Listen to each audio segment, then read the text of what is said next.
listening to the Scoop Slam Podcast.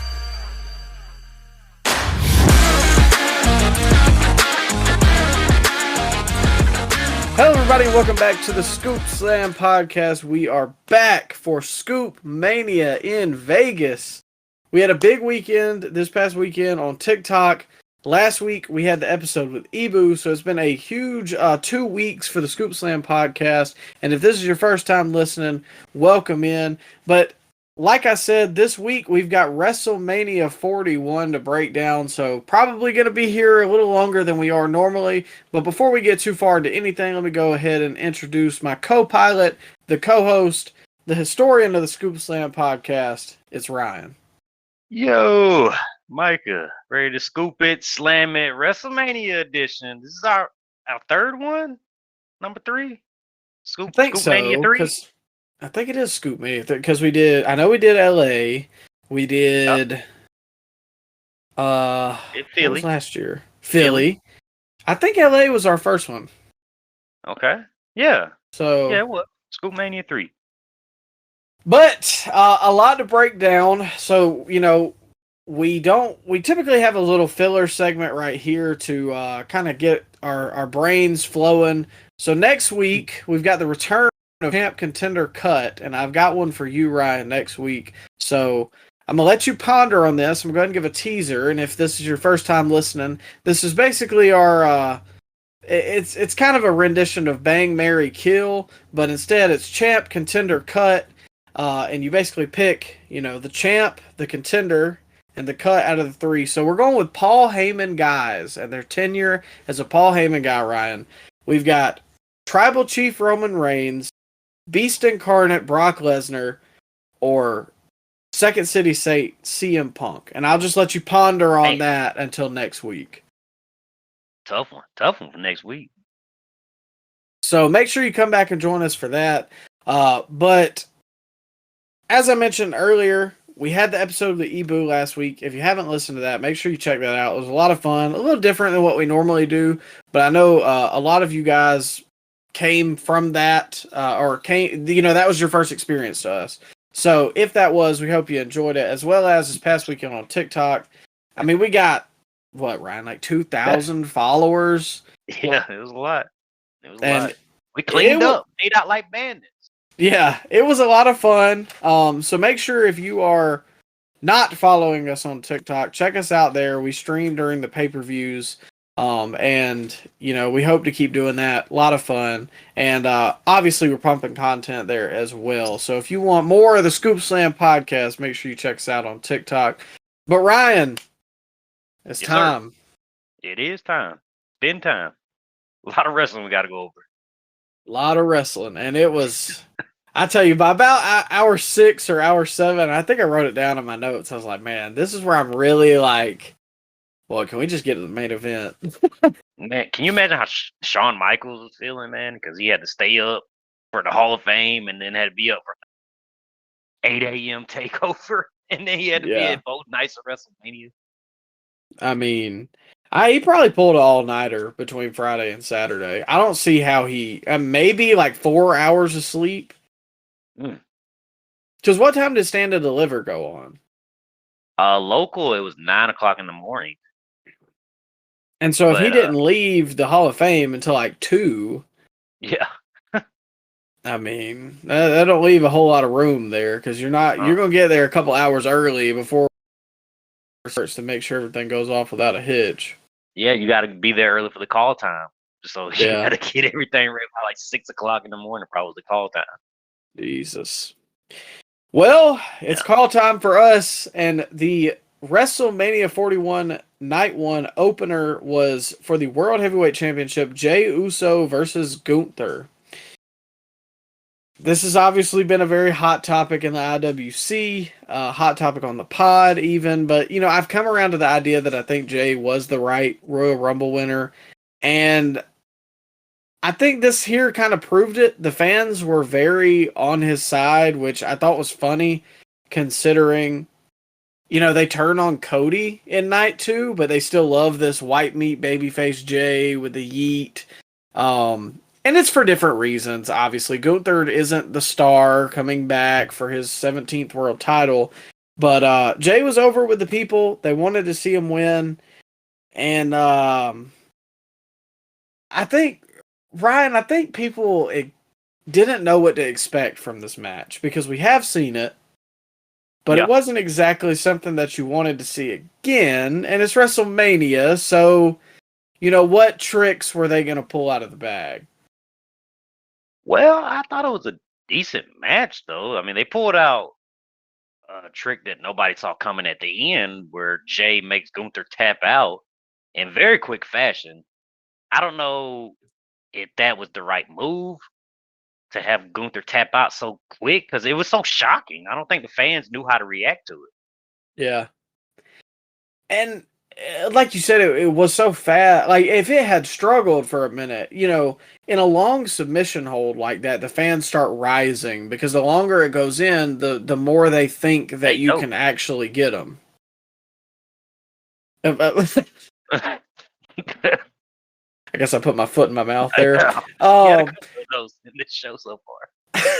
When you build the crowd up in a long submission, it really, it all comes to a head. But when a guy's banging you, and you can feel his body. So I did think the end was a little weird. Obviously, that puts. Can we chill out with the Gunther is buried stuff too online? Or have you been seeing this? People saying he's buried because he tapped out so quickly. Do they not? He tapped out quickly in NXT too. Well, not only that, but I don't think we're gonna do a blow by blow breakdown of Raw, but we can kind of tie it in here. Oh God! I thought the angle on Raw heated him up amazing. Did he feel like he was any less ruthless coming out the next night on Raw? It's weird because everybody in the crowd, I mean, they treated like Pat McAfee was the biggest babyface in the company, but online, Mike, the IWC, they were cheering this on like Gunther was the biggest babyface in the company.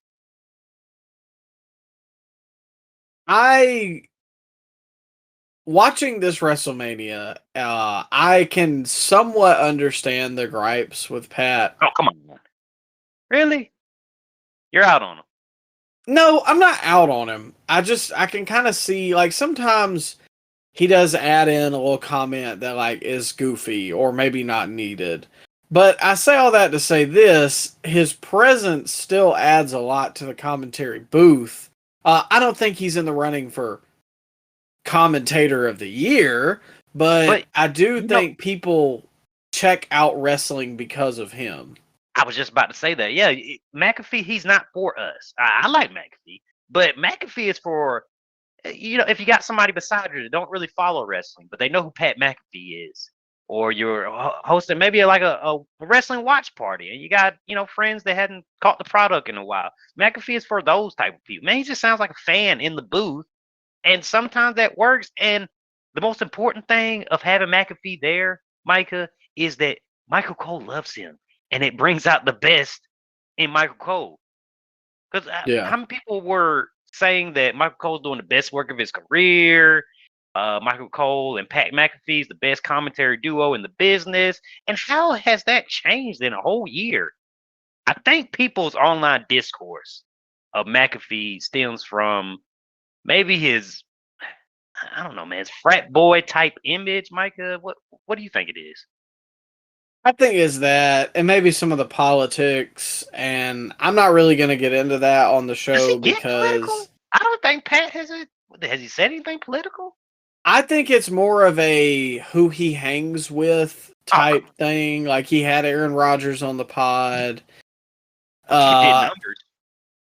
Well, and that's what, like, my point is, I don't care to discuss politics in a setting like this. I'm just here to talk about the wrestling.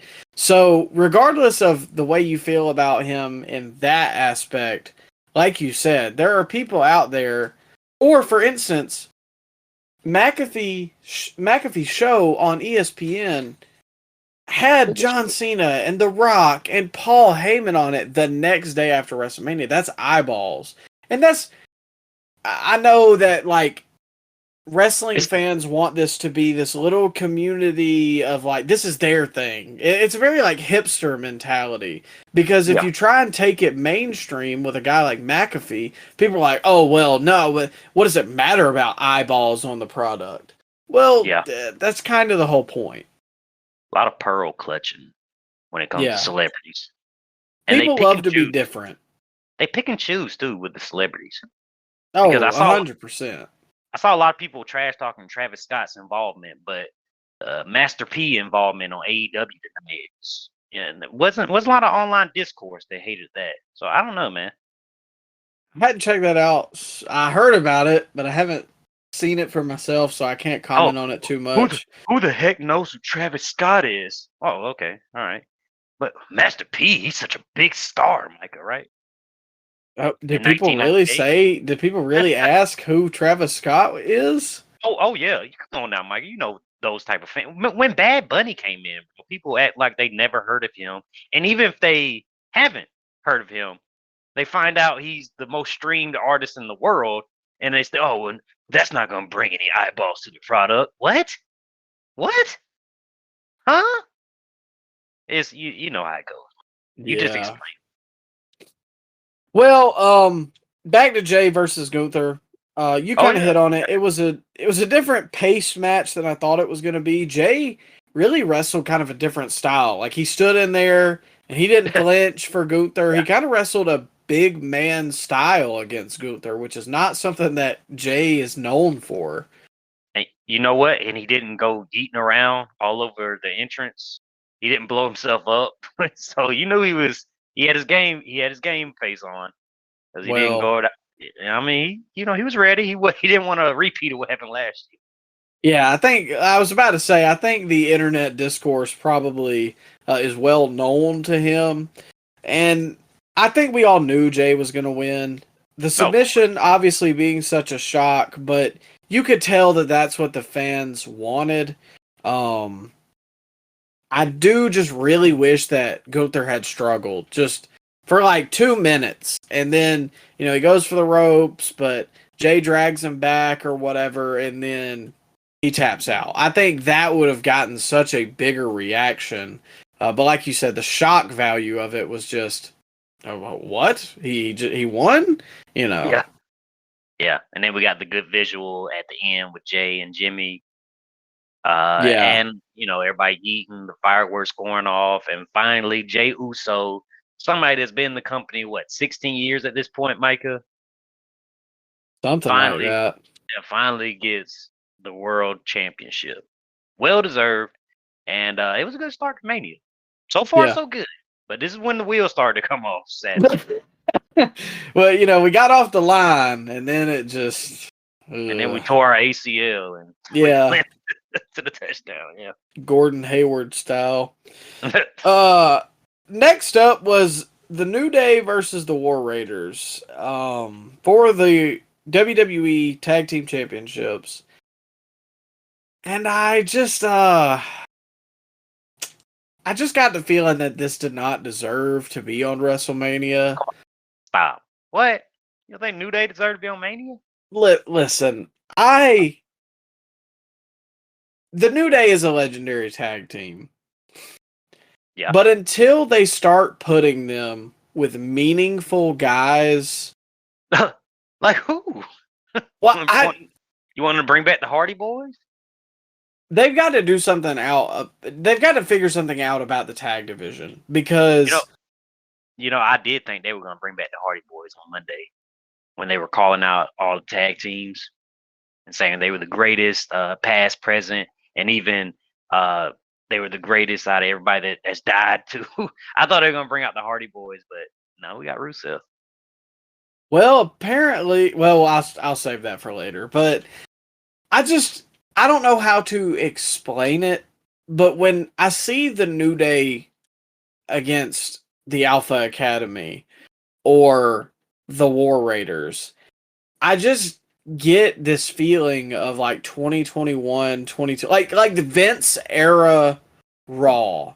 And I hate to be that way, because I'm not exactly like calling for these guys' jobs, but want to release No. The New Day is fine, but the War Raiders, they have this stink on them of Vince era, and I can't ever unsee that. They have not done anything to break away from the Viking experience.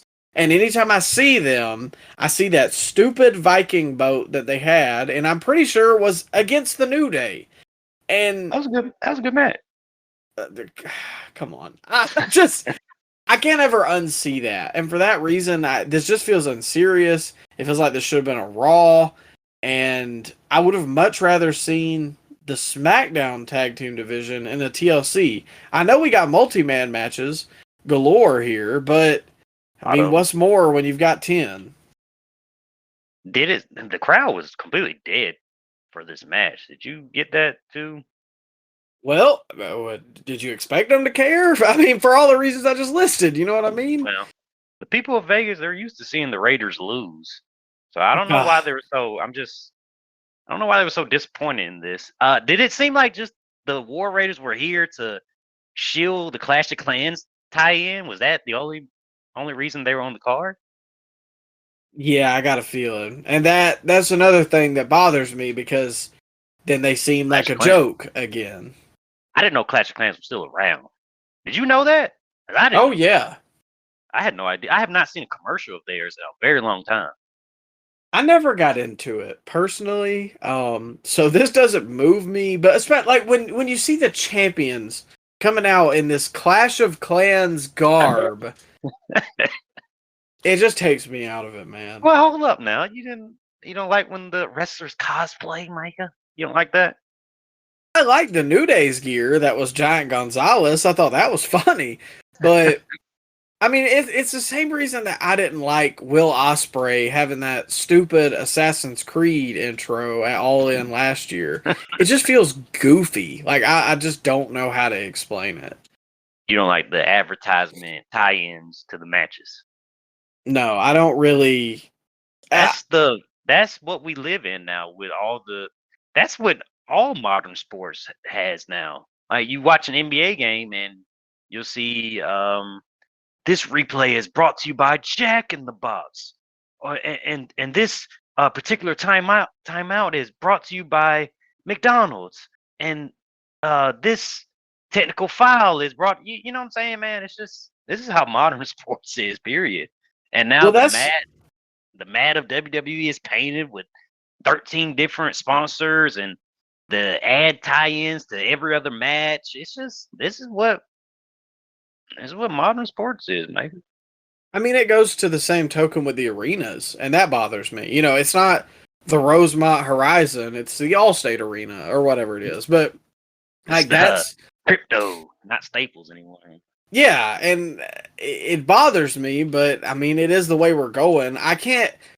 My thing is I don't have a real gripe with it as long as it doesn't make things goofy. The Clash of Clans gear, goofy. The Mountain Dew Pitch Black match, hey now, goofy. Now. Stop. You had me, but then you lost me.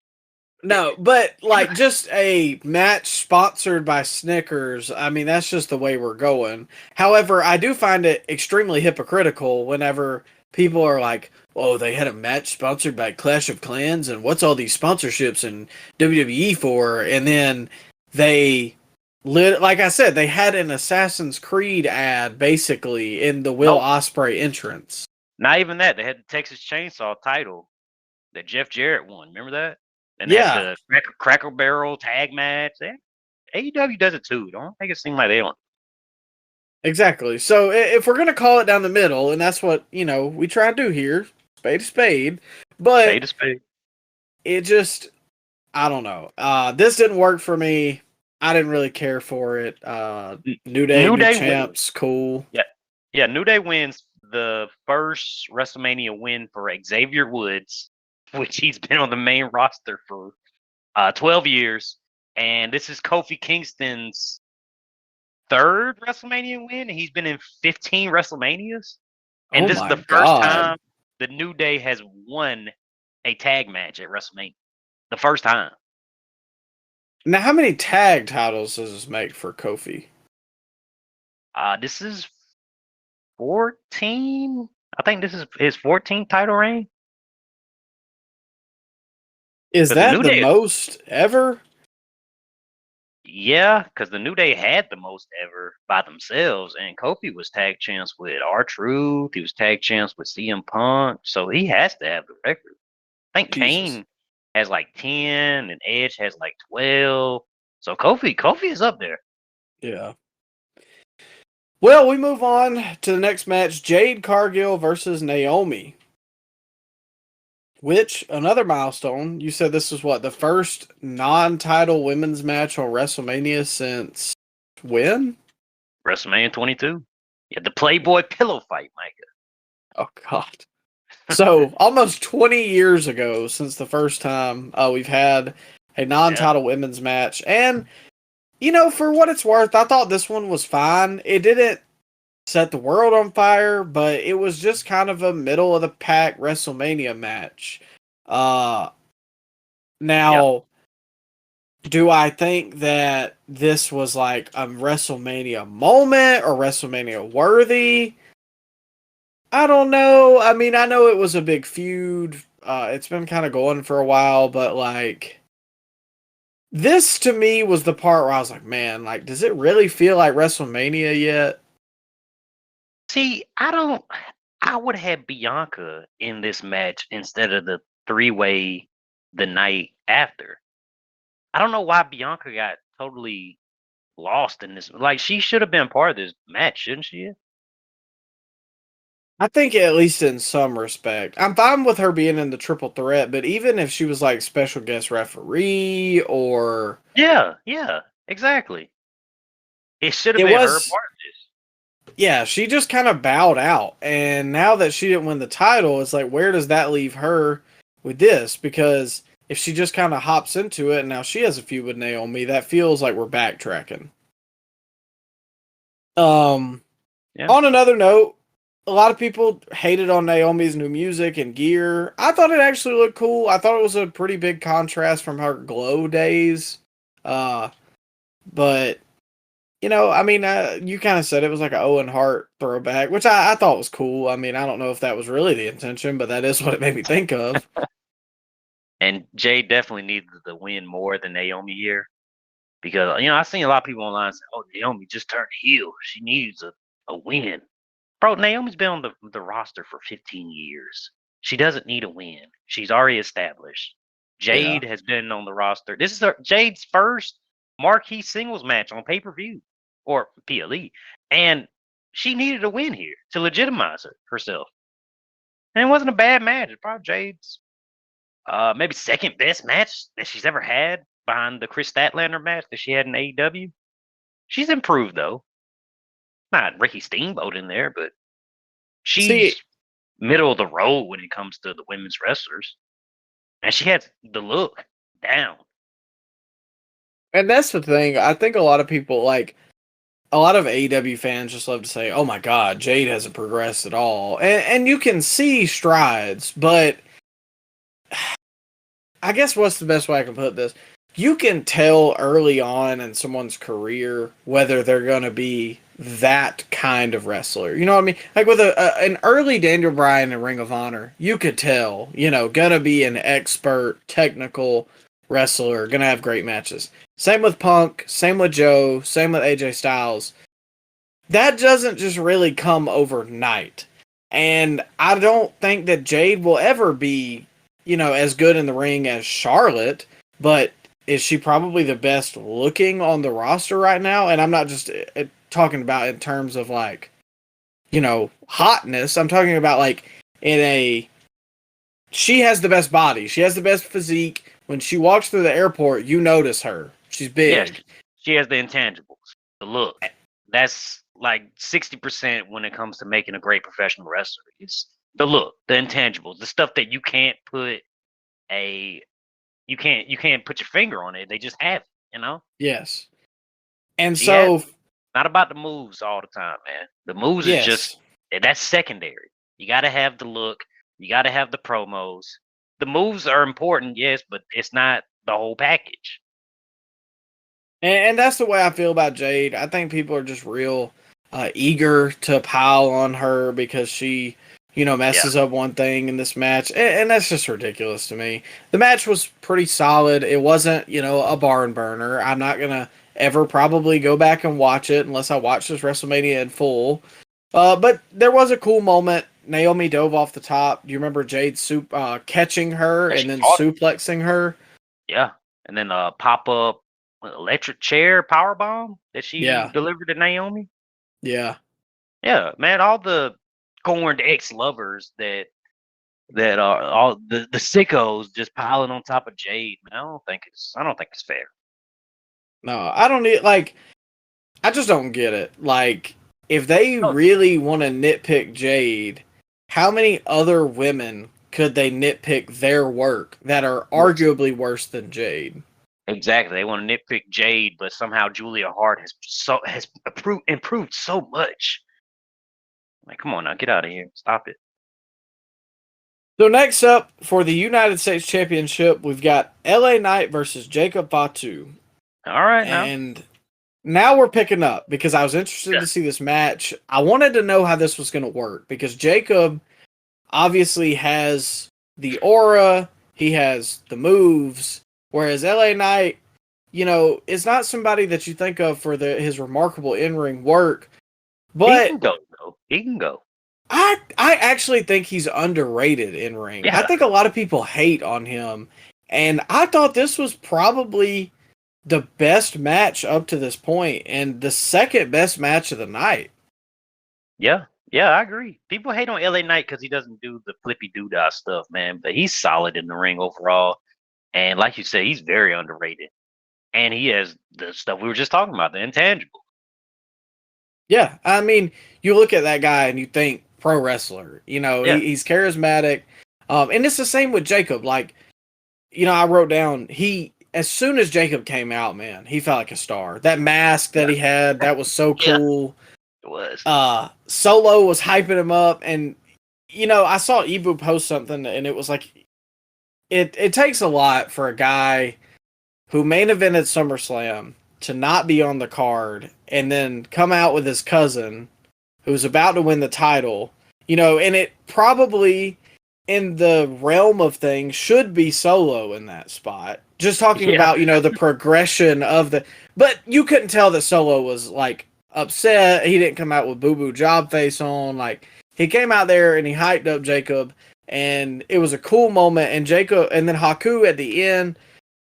This is really the star-making performance for Jacob Fatu. It was. You got to point out the BFT. Remember, Jacob Fatu tried to hit that triple jump moonsault, and then LA Knight called him in a BFT. Did you? Yeah, that was a really cool moment. And I think me and you thought he didn't get all of it, but I did go back and watch it, and he did. I mean, he did the best he could. Yeah, there was so much room for error there, and they hit it as clean as possible. Yeah. I enjoyed it, man, but I think it's time for LA Knight to move over to Raw. It's there's nothing else for him to do on SmackDown. And SmackDown's the mid-card scene, he's feuded with everybody, and the world title scene, I don't see him beating John Cena, so I wouldn't have him feuding with Cena. I think he could do a lot better Raw if he was to go to the IC title scene on Raw. He would fit right in. Or if he go to the main event scene on Raw, he could fit right in feuding with Jey Uso, man. It's time to get LA Knight off that SmackDown. Yes, and I wrote the same thing, except I said, too, I think it's time for him to really move into the main event. I know that his title reign as U.S. champ was not the most interesting, but I don't think that was his fault. Yeah, I'm going to blame Triple H there. And we're going to beat Triple H more later. Yeah, we're getting there. I think that LA Knight needs to get in the main event and rub shoulders with guys that can genuinely go back and forth with him on the mic. And that's the problem, especially in the SmackDown mid-card seed, not as much in the Raw mid-card seed, but the SmackDown mid-card is just a lot of good wrestlers, but not much there's a lot to be desired on the mic in the mid-card area. So moving him to Raw letting him go up with some of the main eventers, that is the best course for him, in my opinion. As far as Jacob, I mean, keep feeding him whoever, making him look dominant, and letting him be him. And I think Jacob needs to hold the title for probably a year. And I don't think that would be an issue. Another year-long title run, huh? You can get sick of those. Well, I mean, we hadn't really. Most of the titles have bounced around. Going into this Mania, yeah, but I still get PTSD, bro, because you had Gunther with the longest running Intercontinental title reign in history going on at the same time where Roman was the 1,000-day champion, and it just felt like no titles were ever changing hands. But let me ask you something real quick, Micah. Do you think Solo Sikoa's main event run is the biggest flop in WWE history? Maybe bigger than Rikishi's was in 2000? Oh, man. Well, and that's ironic, too, because that's his dad. They both had one of the biggest flop main event runs in WWE history, in my opinion. I don't know if it is the biggest. It probably deserves a seat at the table. Who would you put above that, though? Well, Jack Swagger. Yeah, but Swagger wasn't a part of the main title. Like, he was the world heavyweight champion. That was always the secondary title. Well, I mean, yeah, but he's still technically there. Was he there? He wasn't a part of a main event feud, though. Like, was he ending pay-per-views? I don't think he was. I feel like him and Chris Jericho had a pay-per-view main event. Him and Del Rio had that match for the world title at one of the SummerSlams. That wasn't no main. No, man, that wasn't no main event. Solo was in the main event of SummerSlam against Cody Rhodes. I'd really have to see. I can't exactly pinpoint and say surefire yes. What comes to mind to me is like Vladimir Kozlov, Great Khali, and like you said, Jack Swagger. Those, they all deserve a seat. Much as I love Miz, Miz has to be up there. You know, I gotta say this one too, and it sucks because I think he's great outside of WWE. But Vader. Oh man, yeah. And it sucks because Vader is such a great wrestler, but not in the WWF. It was such a bad run. Yeah. Yeah, it was. And he did main event with Shawn. And he main evented SummerSlam against Shawn. Yeah. So, Rikishi I don't know. Is up there too. Rikishi is probably the one, but I would really have to lay them all out before I say absolutely. But I say all that to say this. I don't think it's too late for Solo. Really? I was thinking he was doing good work going into SummerSlam. But they just didn't. I mean, you had Jacob Fatu right there beside him. It's just hard, man. You know. See, that's the thing. I think Jacob inadvertently hurt his run, but at the same time, he was interesting in NXT. I kind of feel like he was more interesting in NXT than he ever has been on the main roster because he was the street champion. But now you have Jacob, who is the real street champion. See, I thought he was doing some good work when he was the wannabe tribal chief. Remember, we started to get into it towards the end there. I mean, I think we were rooting for him to beat Cody. Oh, I was. Okay, well, there you go. Just because I thought it would be funny, though. Remember he was wearing the red suit and dressing like the Weeknd? You remember that? We liked that. It was better. He started to show some of his real personality. He started being kind of funny towards the end, and not in like a ha-ha way, but, you know, like, he had some comedic timing. Like a Roman type funny? Yes. So, I don't know. I don't think it's over for him, but I do think Jacob is the future, for sure. Do you see that feud going in the Backlash? Solo and Jacob? Probably not yet. Think they stay aligned together? I feel like they probably hold that one till SummerSlam. Okay, so let it simmer. What do you do now with the Bloodline, or what the remnants left for the Bloodline? Do you bring up they still got Hikuleo that hasn't been seen or heard from. He's under contract, and I think they have another Samoan down there in NXT that they ain't seen. So do you think they just add more members? I don't even know because Roman's out now. Tama Tonga's out. Tongalo was out. I don't know. I mean, maybe We like got to see what if happens. We got to see what yeah, happens on SmackDown, I guess.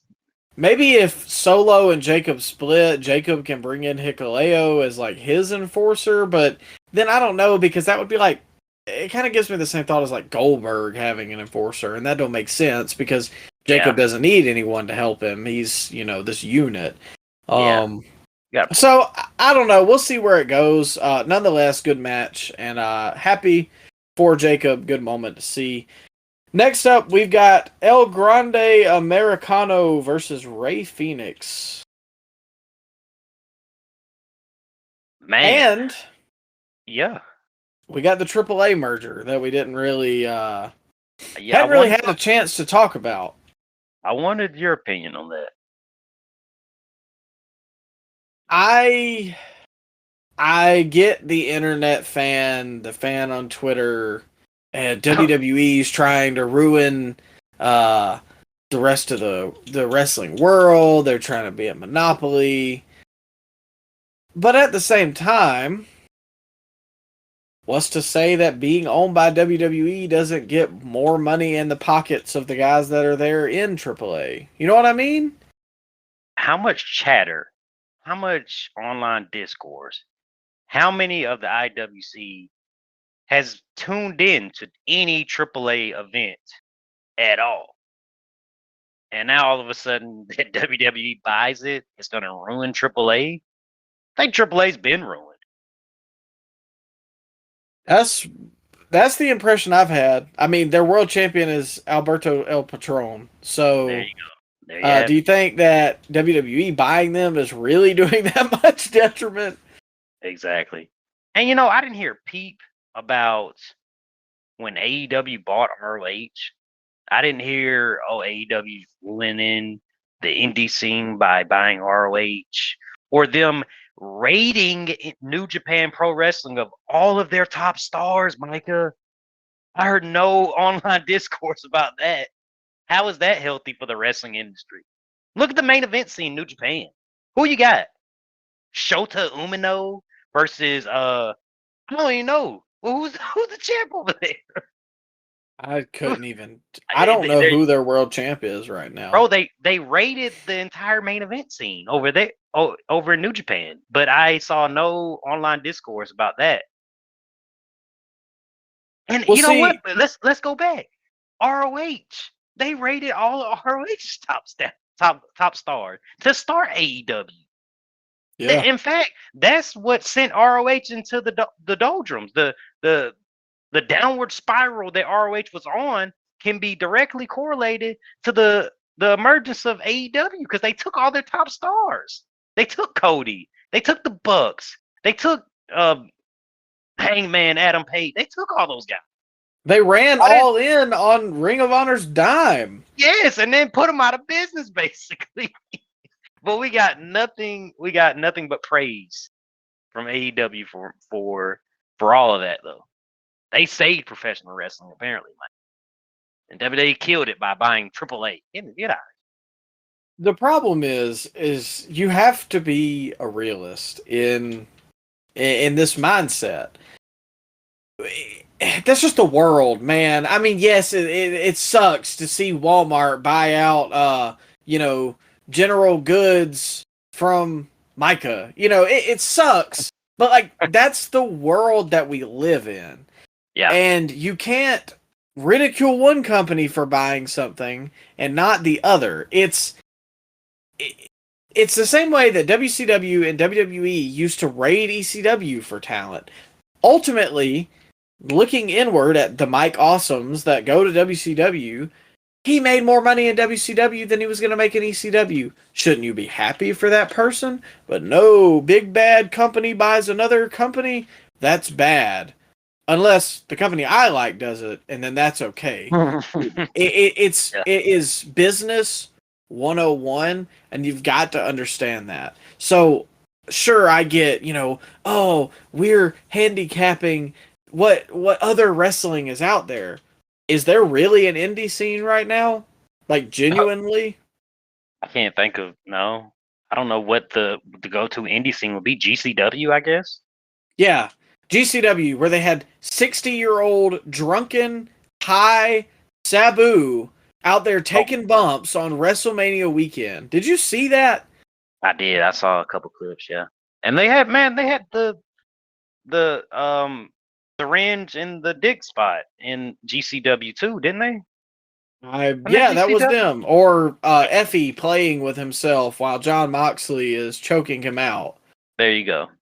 So, yeah, that's what's left of the indie scene. And not to mention, GCW has this young 16-year-old star, and what does AEW do? Sign him to a contract so that when he turns 18, he goes to AEW. So, like you said, it's it's tomato. AEW absolutely pillaged New Japan, and if you don't see that, then you're blind. Bro, they raided them of every top star they had. Their world champion is Hiroki Goto. I don't even know who that is. Is that the Booker? No, I think that's Gato. They're not the same guy? No, they're not the same guy. Okay, all right. I don't know who that is, though. The global heavyweight champion is Yoda Tsuji. I hope I'm pronouncing that right. Never heard of him. Don't know him. El Desperado is the junior heavyweight champion. I recognize the name, but I couldn't tell you anything about him. The never open weight champion is Konosuke Takeshita, contracted AEW talent that they stole from Japan. Yeah. So, yeah. That's just the business, man. You take smaller stars, you take independent guys, and you make them stars into your company. So, I don't find any issue with them buying AAA. And ultimately, if it gets to the point that there's more money in Mexican wrestlers' pockets because they are getting their paycheck from Stanford, then good. And you know what? All the dirt sheet writers not reporting on this, that should tell you all you need to know about their sources, quote unquote. And you had, Captain Obvious, Sean Ross said, this deal wasn't done overnight. Well, of course, a multi-billion-dollar corporation isn't going to make a deal with another $1 million corporation overnight. Of course this was going on, man. What? Thanks. In other news, the sky is blue today, guys. I don't know, man. They didn't report on it, and they were, especially Sean Ross, man. He was all butthurt online. People pointed out, you're supposed to be reporting these big news stories, yet you can't, yet you don't break any. He's like, I'm a journalist. I'm not a reporter. Well, you should break news stories then. What are you talking about? Okay, I don't have my degree. Maybe I don't. What's the difference between a journalist and a reporter? I don't know. Will you scam people for $10 a month? He's he's releasing the WWE roast of WrestleMania audio. Yeah, I saw it came out behind the paywall, Micah. I hope WWE sues the hell out of him. I honestly do. I didn't know he released it behind a paywall because I've seen the 2-hour clip shared on Twitter. Are you surprised? I mean, no, honestly, no. Well, anyways, El Grande Americano versus Rey Fenix. I would say this is probably a typical Raw match. It was quick. It was. I think it was sub 10 minutes. It was 8 minutes. Yeah. The 450 moonsault was actually really impressive, and I was not expecting that at all, and I also would not want to be on the receiving end of it. I wouldn't want to be giving it to anybody either. You see the back of El Grande's head? Yeah. Hit the canvas, bounced off there like a basketball. CT. And I mean, he hit him kind of like Jeff Hardy hits him swantons in AEW. I mean, there was I don't really think there's any way for you to protect the guy that you're giving it to. I've never seen anybody do that either. I've never seen that.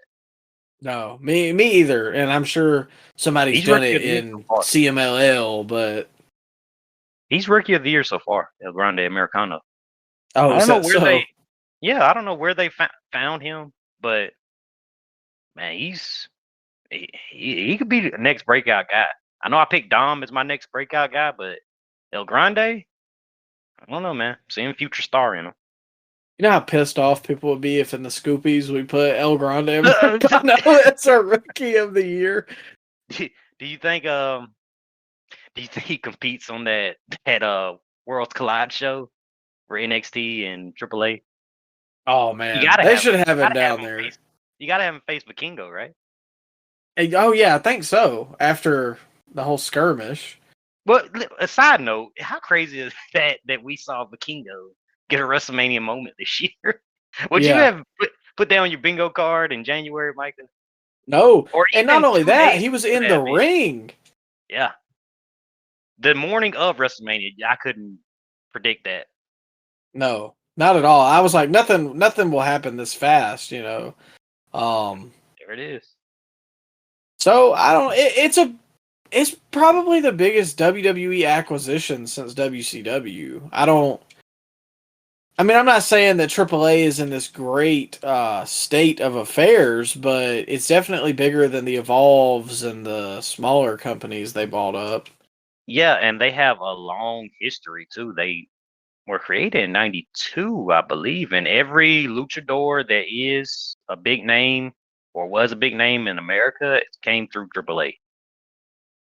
So I don't know how much of their library that they own because apparently there's a lot of iffy stuff about that. But if they even got like half of their library, I think that would be well worth the investment. I could see it. I mean, I don't know. We'll see what happens in the future. I probably will tune in to Worlds Collide though, just to see what happens. Yeah, I want to see how it looks. And then this comes on the eve of AEW announcing a partnership with CMLL, and they're gonna Yeah. have a Dynamite in Arena Mexico in June or July. Is that what show is that? That's Forbidden Door, isn't it? They're having No. the AEW show, and they're having no, it's Grand Slam. They're Yeah, having Grand Forbidden Slam. Door is in London this year. Okay, well, Grand Slam is gonna be in Mexico. Which is that a pay per view? I know last year it was supposed to be a pay per view, but then they said, "Oh no, it's never going to be a pay per view." So is this one a pay per view right now at this moment in time, Oh, Micah? well, You we'll only see when the ticket sales come up, know? pal. Okay, all right.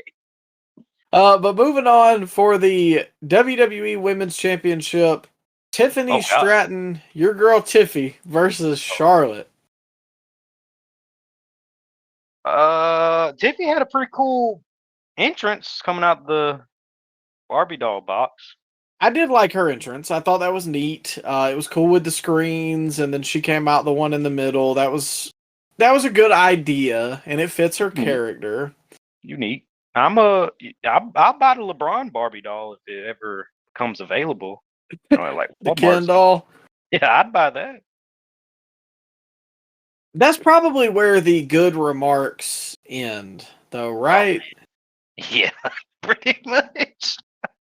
I mean, this Yeah. was to me reminiscent of Rhea versus Charlotte and the way that started. Because, we've heaped a lot of praise on that, but I remember when that match started, I thought, man, it was like the chemistry wasn't lining up and the fans didn't really care.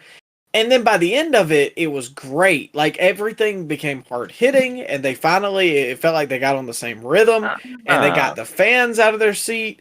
And so with you're this, saying, it just felt like the chemistry never, ever got on track. yeah, it wasn't there. Zero chemistry. And the weirdos online they're saying Charlotte sandbag Tiffy. No, Charlotte carried Tiffy to her best match. This is just who Tiffy is. That's the feeling you gathered? That's the feeling yeah, man. I've seen it with my eyes. I give Charlotte the benefit of the doubt because I've seen her have great matches. She's had great matches with Becky Lynch. And I know you hate Becky Lynch, but they had great matches. She's had great matches with Ronda Rousey. You hate Ronda Rousey, but Charlotte has had Ronda Rousey's best match. Charlotte has had Rhea Ripley's best match. So we're gonna blame this all on Charlotte here? No, no, no, no. Tiffy has not had a good match, and I'm tired of people making it seem like she's the next breakout star of the women's division. She's not. She's not there. She's not there yet. Maybe she will get there, but she was not ready for a WrestleMania marquee match. And I'm glad this didn't main event any nights of WrestleMania. I do, I think you might have swayed me because I wrote in here, all that about it it never lined up, and the people never really found a way to care about it.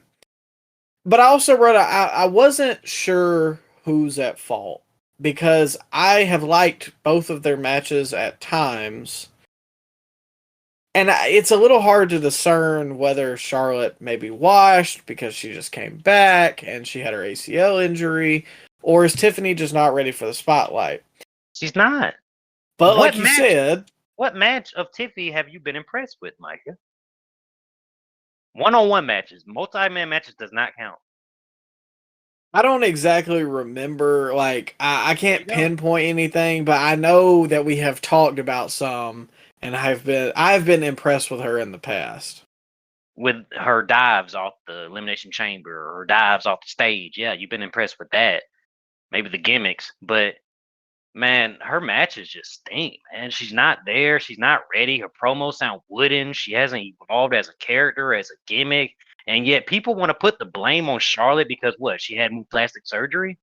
I don't get the constant Charlotte hate, bro. I've done complete 180 on Charlotte throughout this whole build, bro. I think this online discourse that Charlotte's getting, and I've said discourse a lot in this podcast. I might put a discourse count here. But no, the hate that Charlotte has been getting, man, has been way overblown. I don't get it.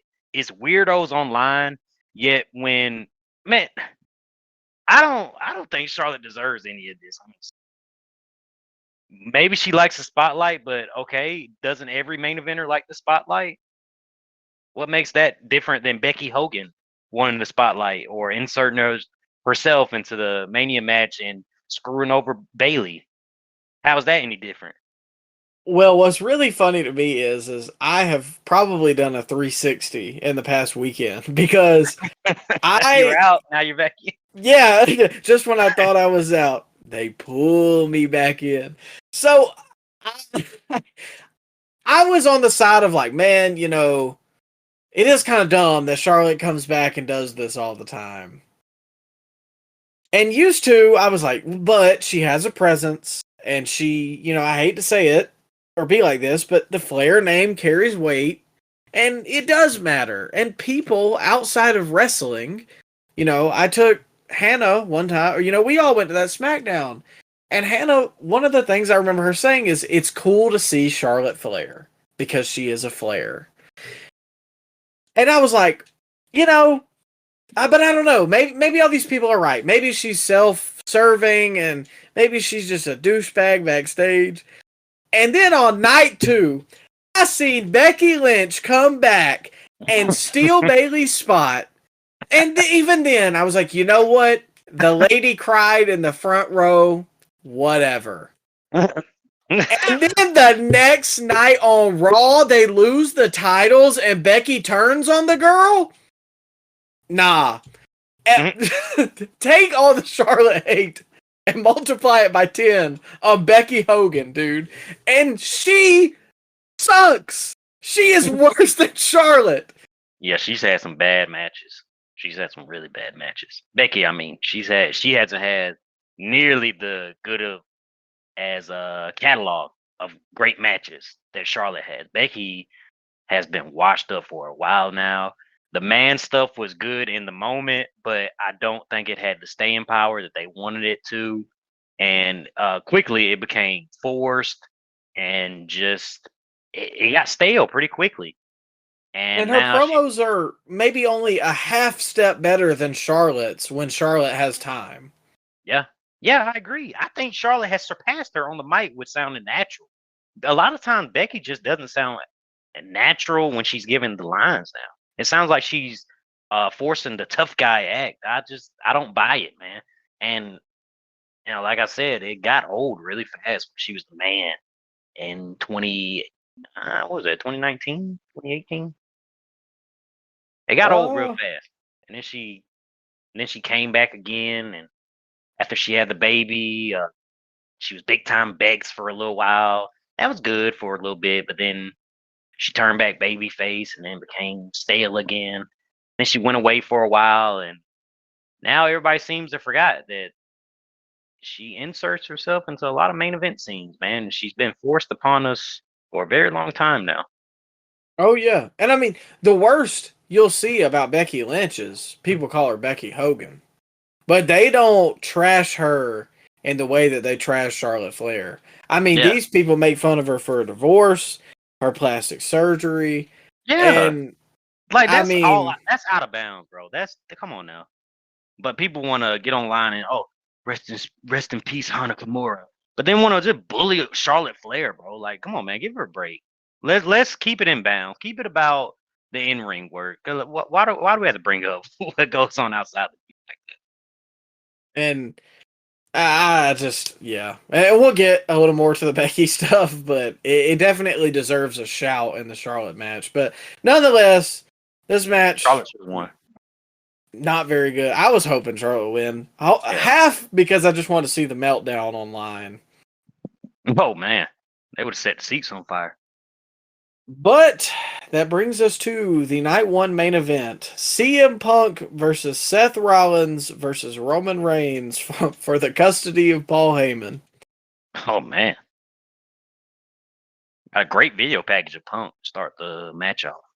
Yeah. Gave him the main event treatment. Main eventer treatment. Gave him the last entrance and the emotional video package. It felt like a Hall of Fame video package. Yeah, it felt like his last match. And they were doing that for multiple guys, like especially night two. I was like, Jesus, you feel like this guy's fixing to retire. But Yeah, they had a great one for Logan Paul, AJ Styles. I was like, hey man, I don't remember this bill being that interesting. yeah, I wrote it was enough to make a grown man cry. Now this right here is where I was like, this is WrestleMania. Like this got me. Yeah. And I was locked in and I was invested. And this is what you pay the price of admission for. Now, I don't know about the $15,000 price of admission, but yeah, this was it. We made it. And there was a couple things I liked. There was a couple things I didn't like. But nonetheless, the moment coming out of this was 10 times better than I thought it was going to be.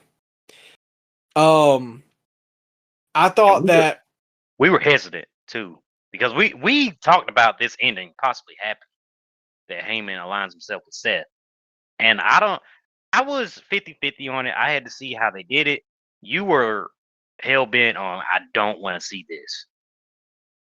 No, and Ibu was the same way. I didn't really care. I don't like Seth. In this whole feud, we have basically trashed Seth and said, man, why is he here? Like, this would be better. Get out of here. If it was just these two. Yeah. And come to find out that was the best moment of the entire match. Yeah. Now, I thought the match was good. I did like that when Seth tried to get Roman on his side to help him attack Punk, Roman was not playing it. I like that because it still keeps continuity that Roman, despite them both having a common enemy, he does not like Seth. Yeah, he still doesn't trust Seth, which he still does not forgive him for that chair shot because they keep on recreating it as many times as possible. I swear they recreated that chair shot like 4 times. Yeah. And he hasn't forgotten. It works. You know, I think some people online love to be like, oh, it's overused. But then, like, the next week you'll be like, oh my God, the Shield was such an influential group in wrestling. It's like, well, why do you think they keep using the same freaking thing over and over again? Yeah. I know on the pod, we have a lot of gripes about Finisher Kickout Fest and Finisher Spam. There were some moments of that in here, but I will say the same thing, and it sounds like such a cop-out because it sounds like I'm just stand up for WWE. But when there's big stars doing it, it works. Yeah, and we're not doing it throughout the night. It works even more. We didn't see What else on the card? We didn't see Fatu and LA Knight kicking out of all their finishers. We didn't see the New Day kicking out the Viking Experience, or whatever the heck the War Raiders finisher move is. We didn't see that throughout the night. We saw it one time in the main event. That works. I like that. And it just means more because it's big moves that pop the crowd in the main event, and I can believe that Roman Reigns can withstand all that damage and still kick out because he was the world champion for 1,300 days. Yeah. So, and then they brawled all around the arena too. They didn't do that in any other match. There's a lot of stuff like that that worked in this match because they didn't do it in any other match. Yeah. You know? The Heyman turn. Oof. Masterclass. I mean, that is one of the great Mania moments of all time. That is the Mania moment coming out of this Mania. Does he have the strongest punch in the WWE right now? Because he put down 2 main eventers with 1 punch. Paul Heyman did. Well, I don't know. Does the one on Roman count as one? He kind of ran it in there. He was rearranging. He was scrambling eggs in there. I think I sent it to you, but dude, the video, like, this was the day after WrestleMania, and it was in reverse, and it said Heyman helps Roman Reigns up and plays with his balls. That joke, dude, I was dying at that. But I mean, I expected it, I speculated on it on the pod, but I didn't really expect it at the same time. I mean, it was such a 180 on Punk, and then a 180 on Roman, and then Seth turns around and grabs the chair, and it's like, oh my God, like it all makes sense. Wow. Yeah, and let's not pretend like Roman didn't deserve this because he pie-faced Heyman last Monday, and he left Heyman for dead to get beat up by the new bloodline. You remember that? Yeah. He just left him. So I don't necessarily feel sorry for Roman in this match. I felt sorry for CM Punk. It felt like Heyman was more distraught with turning his back on Punk than was Roman. Oh, 100%. And I think that's some of the master work of Paul Heyman. That was definitely intentional. And I like that helps me mentally. I know it's scripted, but in terms of like trying to see the realism in something, that to me makes sense because Heyman did still come out with Punk, and he still loves Punk, and he was still happy for him to get his main event, but he had to make a career decision, but it hurt him to do that to Punk. Whereas with Roman's been treating him like a douchebag. So, fine, I don't care about that, but that helps because then it's like, well, if he was going to turn on him anyways, then why would he even walk down the entranceway with him? So, when it makes you wonder, when was it planned? Like, was this the plan all along? Was this the plan going into War Games? Was this a long con? Like, when did Heyman align himself with Seth? Makes you wonder. Yeah. I don't think it was just at the favor. And I think that's the interesting part of it, too, because I wrote that down. This is an angle that makes you have to watch Raw the next night. And then, speaking of that, we did watch Raw. And now that they've added, when you add Braun to the mix, you add Kurt Angle to the mix.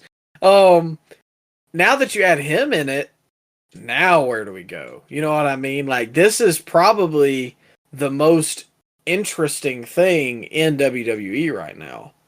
I feel like we pointed this out in the pod too. We were saying that that Heyman should add another person if he was to align himself with Seth. And I think you were the one that brought up Braun Breaker. So when it happened in the moment, Mike, I was wondering, is Micah booking this show? I'm wondering. Did the check clear from Paul? I mean, we had that link that was just hyper speed on Saturday and Sunday, and then that happened. I got some intel. Okay, all right then. But let me ask you, Ryan, because I got this idea from some stuff I saw online.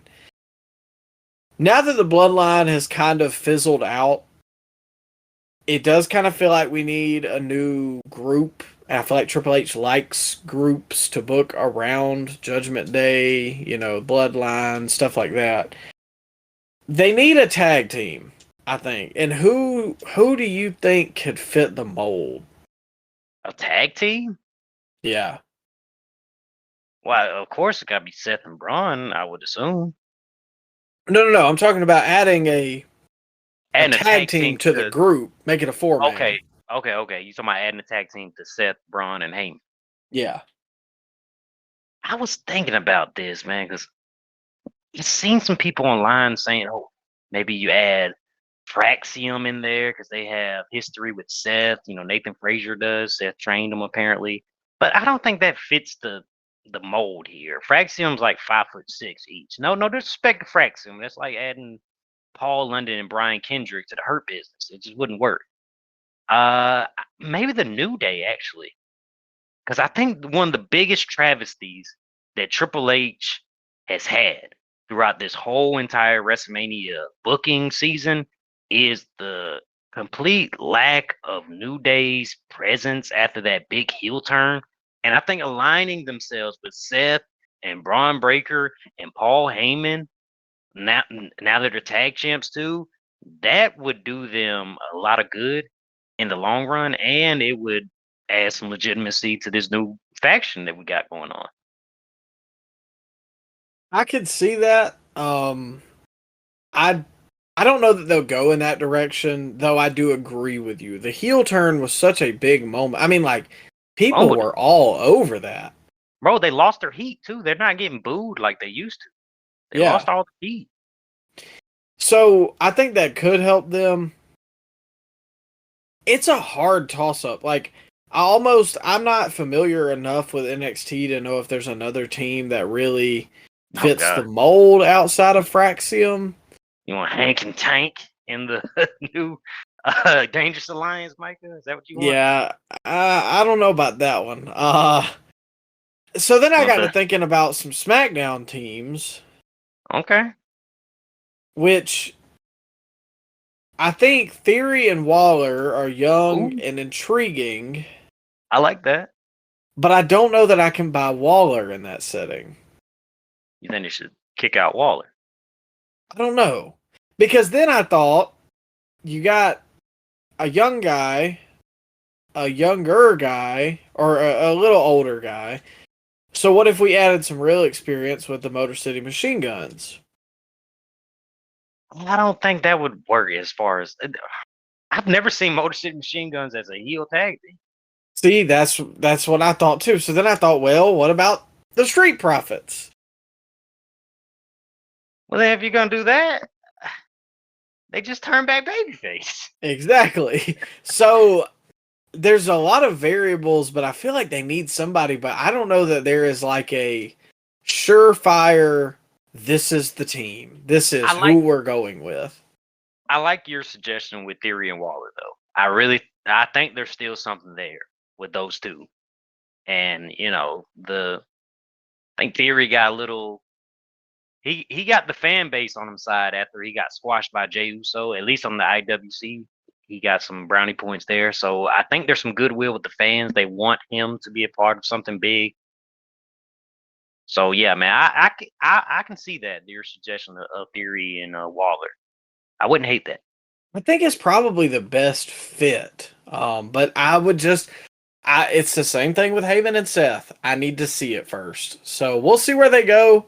This is very intriguing, and this is probably the most interesting storyline in wrestling right now to me. Especially because we'll get to what happens in the main event of night 2. But before we move on to night 2, Micah, let me ask you one more thing. Is Roman the most underrated Mania performers of all time? Think about this, though, Micah. Let me walk you through this. Okay. This year had the best match, arguably, on both nights. He definitely had the best match of night 1. Then he had the best match of night 2 last year.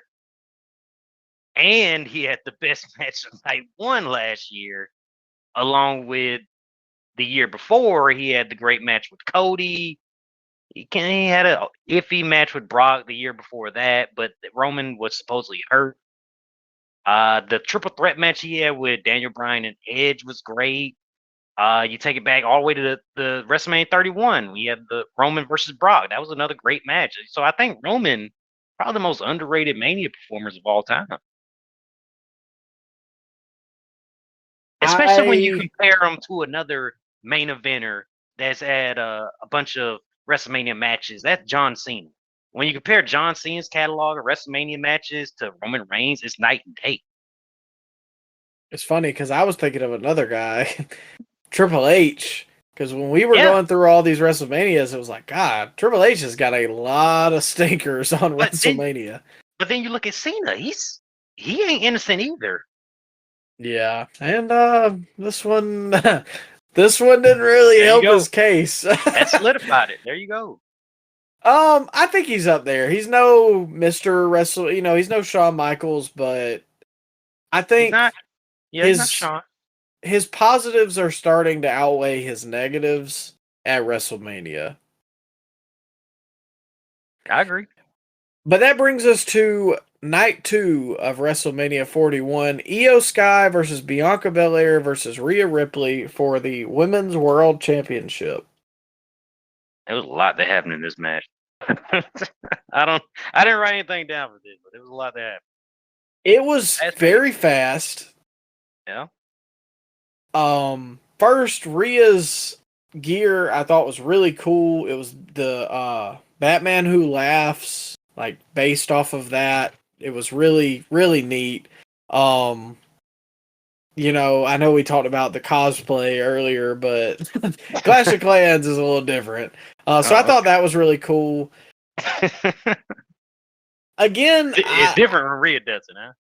Oh, okay. Here we go. Again, I knocked this, and I continually have to eat crow because I knocked this in the past for being a triple threat, and then to me, this was the best in-ring match on WrestleMania 41, both nights. Stop. Come on now.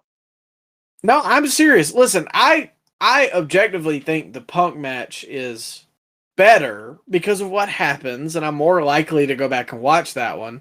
But I think the in-ring work is better in this match. I think it's more fun to watch. They did a triple threat perfect. And in that sense, I mean, nobody has control for 35 minutes. Nobody is just being this absolute, like, warhorse. There wasn't any glaring mishaps. There wasn't too many, like, collaborative spots. I just thought it all worked, and it was fast. It was like 14 minutes, and the right lady won, and the finish was good. Like, I very much enjoyed. I think Rhea hit the Riptide or Bianca hit the KOD, and Io comes off the top, steals the win, which makes sense because she's been treated like an afterthought the entire feud. So I mean, you really can't ask for much more from a WrestleMania opener.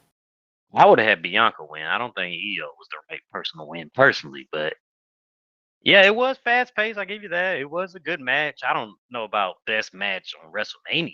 I don't know about that. Would you say second? Let me get through this card first, because I don't know. I was here and there for this match because I was making a sandwich. So I didn't sit down and I didn't watch it that thoroughly, Mike. Gotta be honest. Well, personally, this was probably one of my favorites of the entire night, and I think this started the run that we have for a little bit, which is like, night one had a very lackluster undercard outside of the LA Knight Fatu match, and you have a great main event, and then in this one you have a great undercard. And the main event left a lot to be desired. I got that same thing wrote down. I was about to hit you with it. Yeah, I agree. So if you take the 2 and you take the undercard from night 2 and you put it with a night 1 main event, I mean, you've got a great WrestleMania. But A lot of filler, and we'll get to that next because we've got the Sin City Street Fight: Drew McIntyre versus Damian Priest. First, let me get this out of the way. No jeans here. Automatic negative star. Yeah. Sorry, pal. You got to have jeans in a street fight. I mean, that's rule like number 1. Yeah. Absolutely.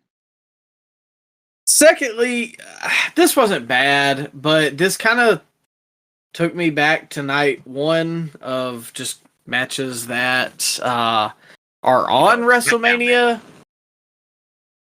Yeah, I think a SmackDown match fits this best, or a B-list paper, a Crown Jewel match maybe.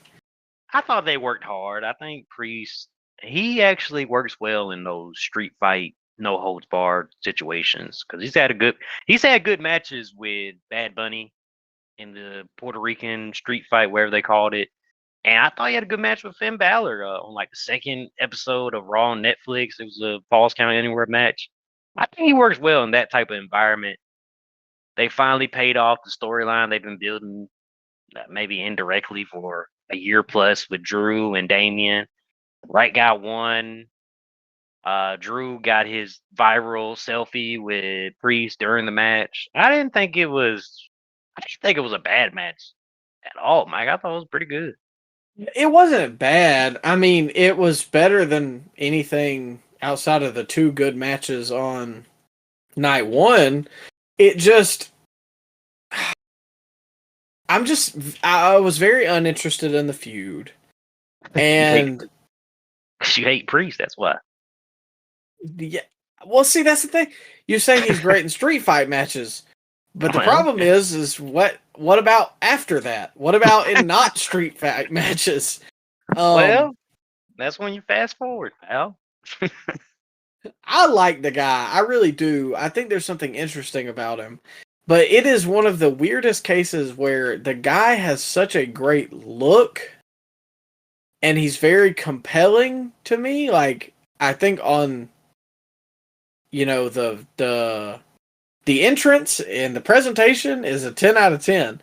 And then the bell rings and it's like, what is there left? And I'm not normally somebody like that. I'm not a big like ring work guy. No, it's not even that though, Micah. It's his promos. He has a great voice, but he just doesn't sound natural when he's saying the lines. It sounds like he's just reading lines.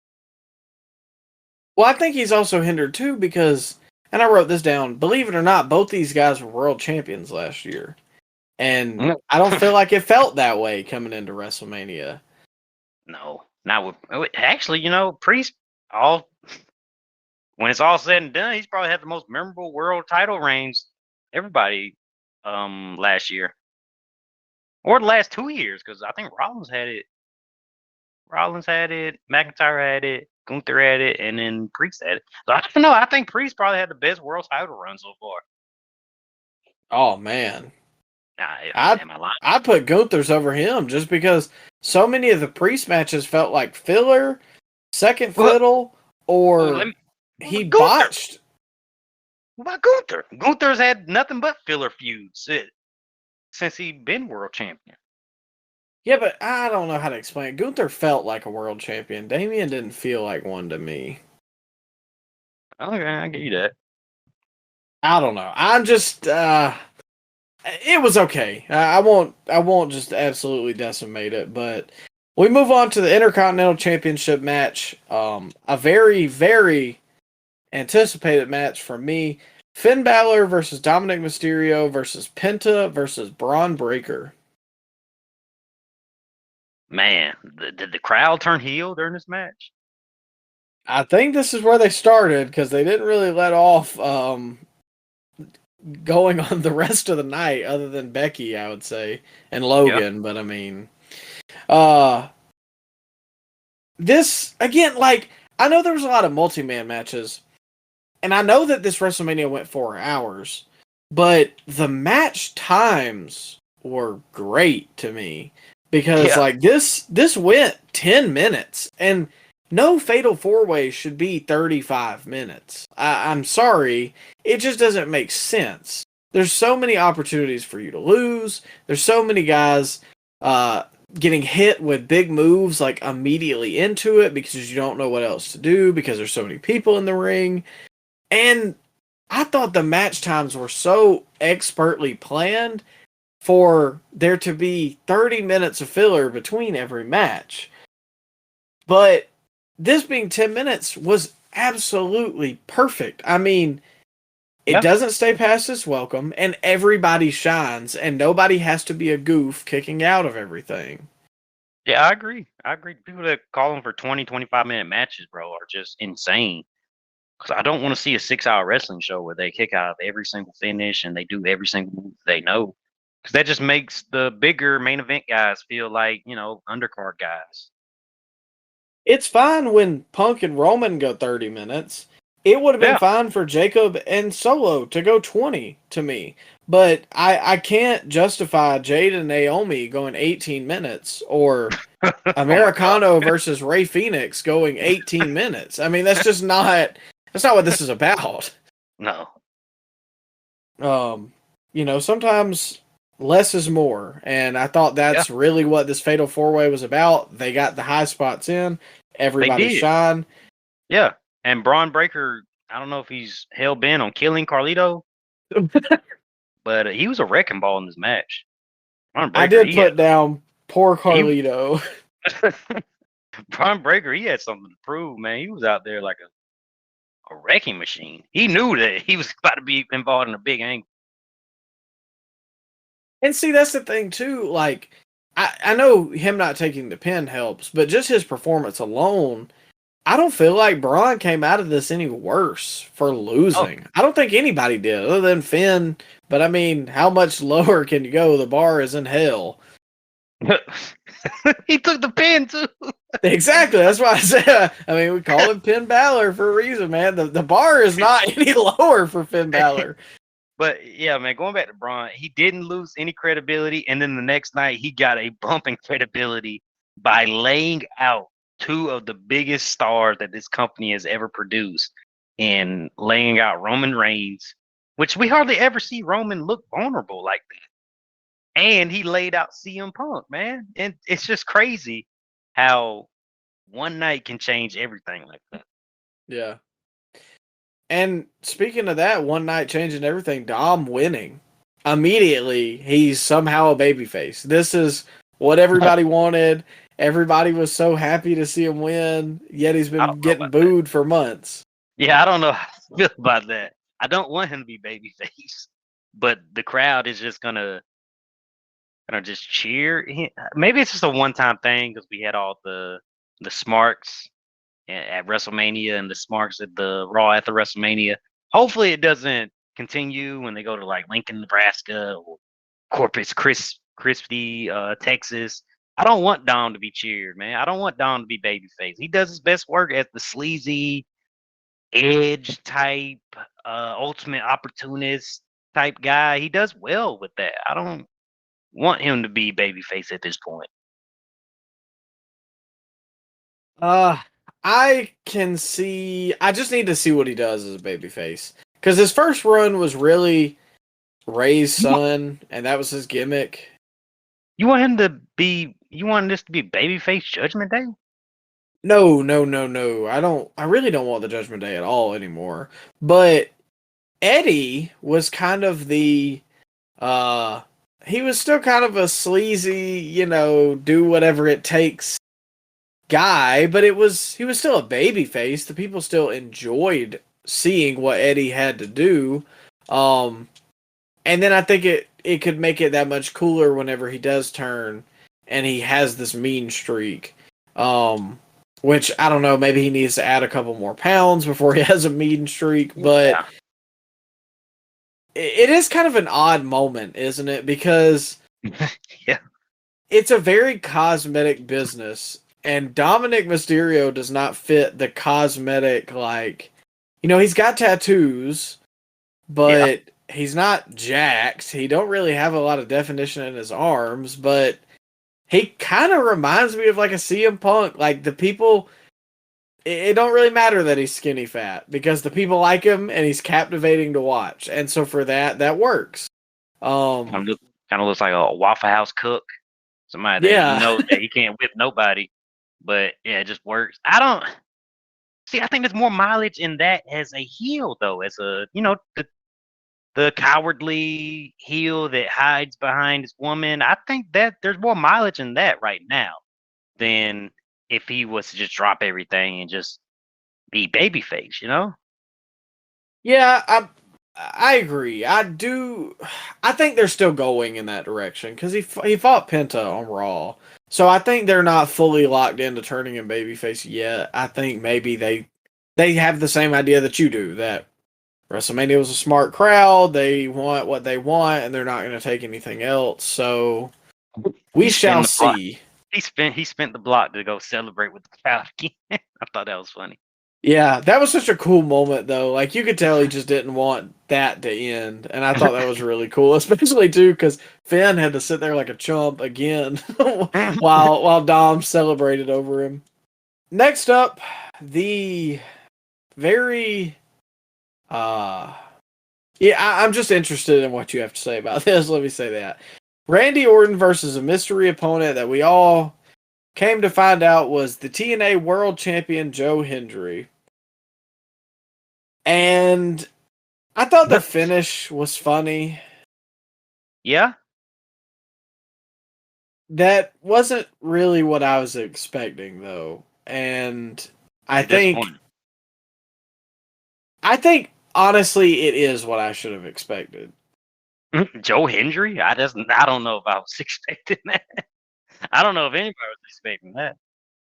Would you have rather have seen Jeff Hardy or maybe a Rusev, maybe a Aleister Black coming back? Do you think it should have been maybe a bigger name in this spot, Micah? Or do you think it should have just been the memeable, funny guy that nobody's going to take serious and that is going to get in there and get jobbed out and participate in the humiliation ritual and just be happy to be there? You think they did the right thing there? I think maybe you mistook me saying that I should have expected this for the fact that I liked this, because that's not exactly what it was. I just mean, it is a WWE move to, instead of making one of their returning guys or current guys on the roster look like a goof and get jobbed out to Randy in 5 minutes, they go, hey, TNA World Champion, not, hey, Nick Nemeth that's on your undercard, or hey, Jeff Hardy that's on your undercard. We're going to get your World Champion and make him look like a goofball. Or Zack Ryder. I'm sure he was in town. Yeah. So, I would have popped for Jeff Hardy, and I think that's where they should have gone, or somebody like that. I get why they wouldn't do that to Rusev, because it automatically puts him in a certain spot, so I get that. But I don't think the TNA World Champion was the person to do it with. Yeah, and look, man, I haven't seen much of Joe Hendry in the last 10 years. I did watch, What Culture back in the day, and he was a big star on there. But I don't know if is he too haha to be taken serious as a main event threat?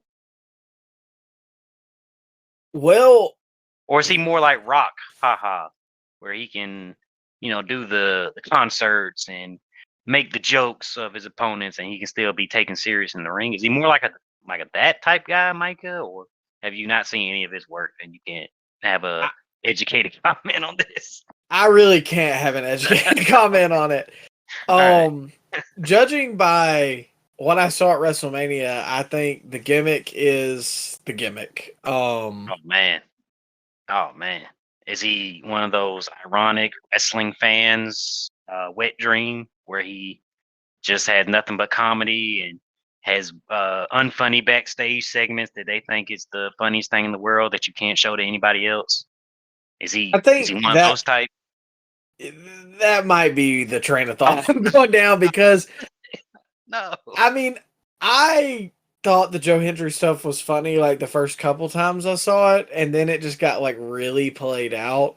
Now the guy, he seems super nice, and he seems thrilled that he got to do it.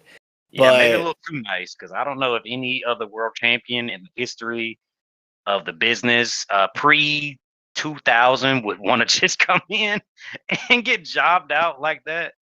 I don't know. exactly, I don't that know. is my thing. Like, I just don't see really how it benefits him. And even, he made some shots in NXT, whatever.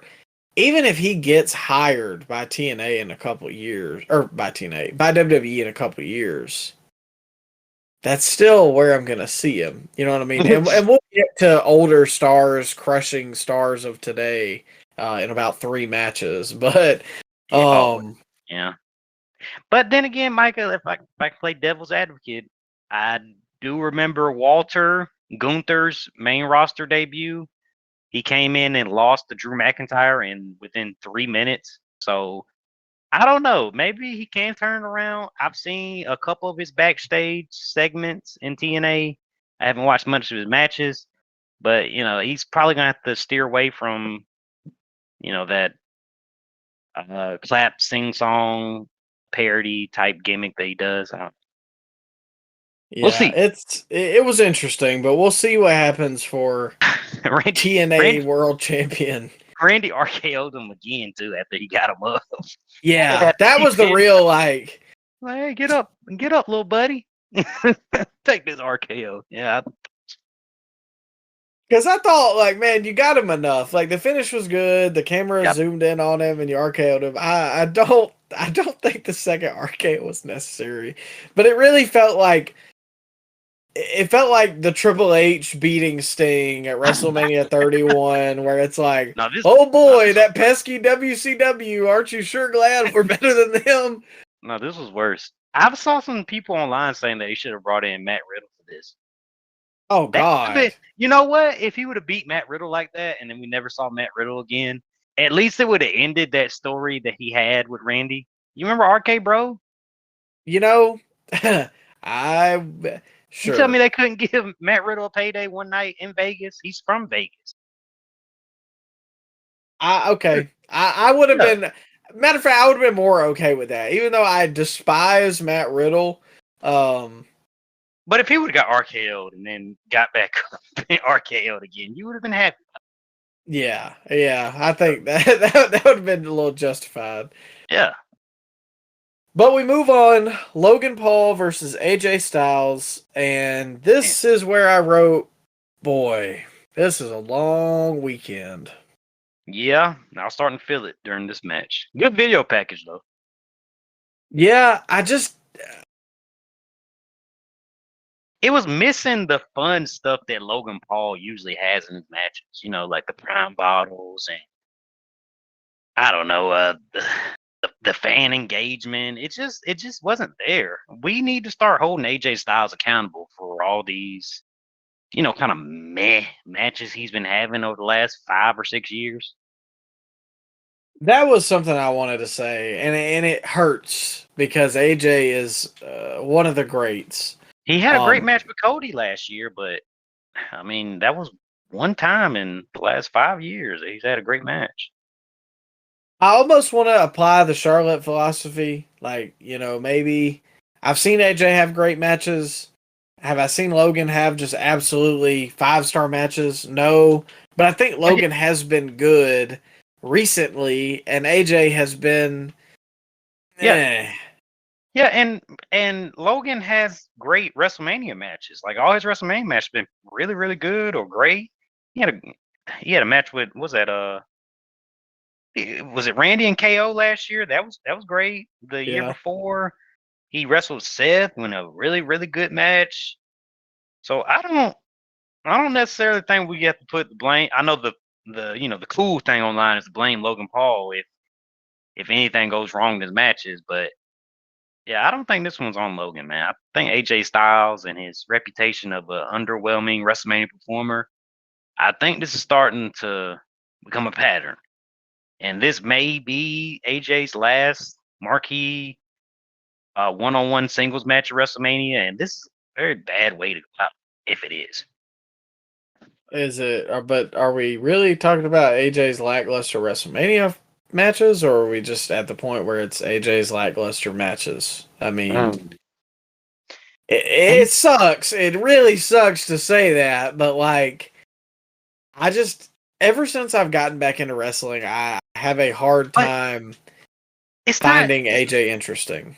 Yeah, but it's not like it's not like the moves he's doing in there just aren't as crisp as they used to be. Because he can still go in there. It's just the lack of fan engagement with his matches. It's like nobody cares when the bell rings. I mean, he's no Chris Jericho in there by a long shot. He's miles ahead of what Chris Jericho is at the same age. Yeah. But it's just the character, the gimmick, it just doesn't translate anymore. I don't understand.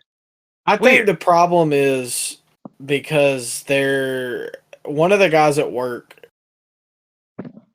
we were talking about Logan and the match came up and he was like, I just don't really like AJ Styles. He said, I've never liked him. And I said, really? Hey. And he was like, yeah, I never watched TNA, so I didn't get it.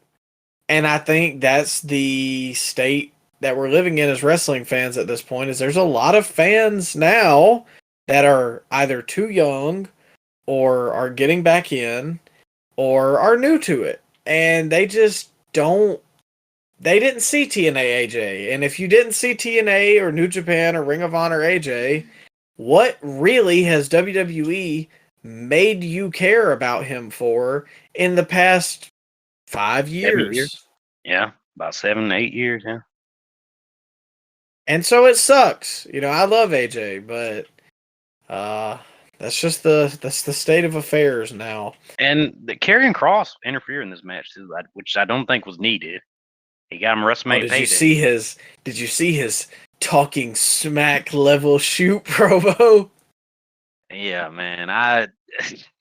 People need to chill out with Karrion Kross just cut one of the best shoot promos that the world has ever seen. And it just was like it was like an off the cuff backstage promo. I mean, he didn't really say anything controversial.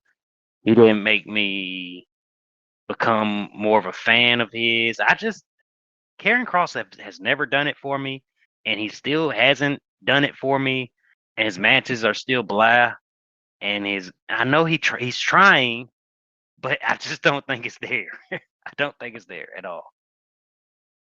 Yeah, I thought the promo was fine, but yeah, it was fine. Man, what's the TV? The TV needs to translate too, man. You can cut all these cool promos off air.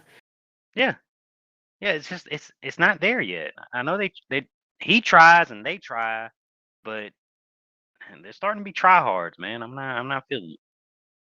But we move on to the co-main event of WrestleMania Night 2. Becky Hogan returns in her WrestleMania 9 reminiscent moment with Lyra Valkyria versus Liv Morgan and Raquel Rodriguez. I don't remember this match happening. I don't remember one thing happening in this match except Becky Lynch fan crying at the beginning. And that's the last thing I remember about this match. And then they held up the titles at the end. And we watched it together. We did watch it, but I don't know what happened. I couldn't tell you. Because I don't have it on my notes. I don't know what happened here. No. Like a glitch in the Matrix. I don't know. I did the same thing. I said, okay. Like, I remember like a dive. I remember, like I said about the Logan match, I started feeling winded and this was taking me out of it. And I was just ready to see the Cena match at this point. And I don't think that it was bad by any measure. Like, I don't remember anything just, oh my God, what are you doing in there? But I think ultimately this goes back to what we talked about in the Charlotte match. What in God's name was the point of this? And whose cornflakes did Bayley piss in backstage? You think she's gearing up for her reunion with Monet on Wednesday nights, Micah? I don't think that that's what this is leading to. she'd get lost in the shuffle there too. That's what I was about to say. I honestly don't think that Bailey in AEW is a great idea because Bailey in 2025, man, she's not the most compelling promo, and her in-ring work is fine, but she is by no means the takeover star that she used to be. I'm conflicted with this though, Micah, because I think two things can be true here. Yes, Becky Hogan inserting herself in the main event was kind of, scummy, and Triple H books these shows, so he has to take responsibility for that.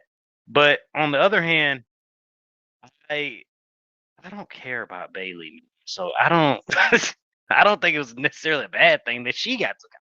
You know? Well, I mean, no, but like the night before is just a weird way to go about that, and Especially when you just had a angle where there's a mystery attacker in the women's division, and then now you got another angle where there's a mystery attacker in the women's division. You know? yeah. We just had that with Jade and Naomi. So that Booker the year Triple H just booking the same angle twice within 3 months.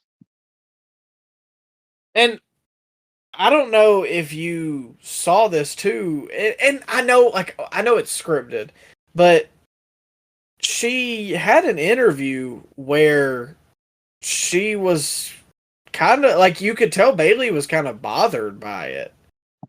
Oh yeah, I seen she did the rounds right after Mania, or maybe it was before. It may have been before, but yeah, it did seem like she was sounding like a puppy that got kicked, man. And she said the stuff about, like, she has some ideas, but they just shoot them down, so she doesn't really say anything anymore. And it's like, well, I mean, is it better than Becky coming back? And what if I took a spot at Mania and then I came out and won the titles and dropped them the next night? Like, dude, come on. That's such garbage. I would be pissed. And it makes no sense. What would have been better is if Lyra and Bailey had the match and Liv and Raquel were about to lose, and Lyra goes for her finisher and Becky screws her. And then, she knocks her off the top rope before Lyra does her move. So Becky accompanies them to the ring? No. Becky comes out, she's got the Bloodline special on, the hoodie. Oh, okay.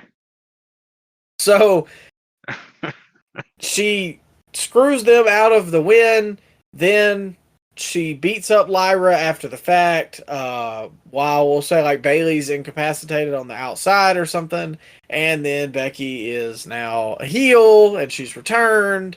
But instead we got this, like, why would she even team with her if she was just going to turn on her the next night?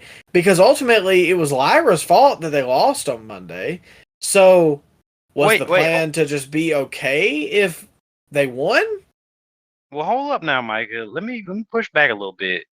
Yeah, that would have been something to do, but then you would have had a very heel-heavy night with only one babyface winning, and I don't know if that's the way to go with as far as sending the fans home happy, because there was a heel that won in every single match on this night except Io. So I think what they did here wasn't necessarily a bad thing. I'm going to say this. Outside of that lady that cried that Becky came out, I don't think there was a single fan that would have went home more upset than they already were at the fact that John Cena and Travis Scott absolutely raped the main event. Okay, I'll give you that. And so now we can segue into that. John Cena versus Cody Rhodes for the WWE Championship. And I know this is the one that everybody wants to hear what you've got an opinion about. Or what your opinion is about it, I should say. Yeah. Cena came out, no nonsense, all black, spotlight, no graphics, just John Cena. No pomp and circumstances on his entrance. It's just him coming out, walking down to the ring. And yeah, I thought that was, a cool visual. And then you had Cody with the what was it, the Iron Man type mask that he had on. Yeah. Oh, that was fine. And then that's when the Then the bell bell rang. ring. And then the bell rang, yeah. And we this was not a good match. Let's just get that out the way first. This wasn't a good match. John Cena in his old age is washed up. We need to come to realize this, Micah, that this is going to be a really bad title reign as far as in-ring matches goes. He's going to be relying on a lot of interference, a lot of bells and whistles, because he cannot have a good match nowadays. And Cody Rhodes, the 3-star general, has never been a guy that can carry somebody to a good match. I think we should give CM Punk a lot of praise because they actually did have a good back and forth, little mini match at the end of Elimination Chamber. But yeah, man, this Cody Rhodes Cena match went 30 minutes, and as far as the in-ring bell-to-bell action goes, it was not a good match.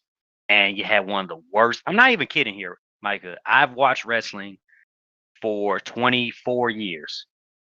Watched a lot of WrestleManias, almost all of them. This was the worst booked WrestleMania main events I've ever seen. Really? By far. By far. By far. Bro, it can't be Travis Scott has never ever been a character on this show, Micah. And yet in all the video packages from now on showing how John Cena won his 17th world title is going to be because of Travis Scott, who we have never heard from. He has never had a match, and somehow he's the focal point of this storyline. And he never gets mentioned. Bro, he never gets mentioned. Like on the show the night after on Raw, he didn't get mentioned. No. He didn't come out with Cena. He didn't get mentioned in any of the promos beforehand. And he took 20 minutes to get to the ring, Micah. I'm just kind of shocked that you saw it the way that I did because I thought that you may push back on this, but I also said no. I said this is probably one of the most oddly paced and worked matches I have ever seen in my entire wrestling fandom. And this is one of the worst WrestleMania main events that I can remember. It is the worst main event since Taker versus Roman at WrestleMania 33. As far as in-ring bell-to-bell action goes, yes, I agree. I don't think it's the worst Mania match of all time, worst WrestleMania main event. I don't think it's the worst wrestled main event match of all time. But as far as booking goes, yeah, I think it is the worst. I don't think you can get any worse than that. Just because of nobody wanted to see Travis Scott. No. And celebrities has been a staple of WrestleMania. Like, people get mad at WWE for the way that they use celebrities. But, like, we had, was it Lawrence Taylor in one of the main events, and Mr. T. Those are different. They actually had they were a part of the storylines. Travis Scott hasn't gotten mentioned since Chamber, hasn't had any promos. Why is he mad at Cody? Yeah. No, I fully agree with you. I was about to say the same thing. It's different. It's way different. I'm going to say it's one of the worst in-ring I've ever seen because no. Hear me out. Listen, because the moves were hit fine, whatever. Yeah. But dude, John Cena, pardon my language, for there is no better way for me to explain this.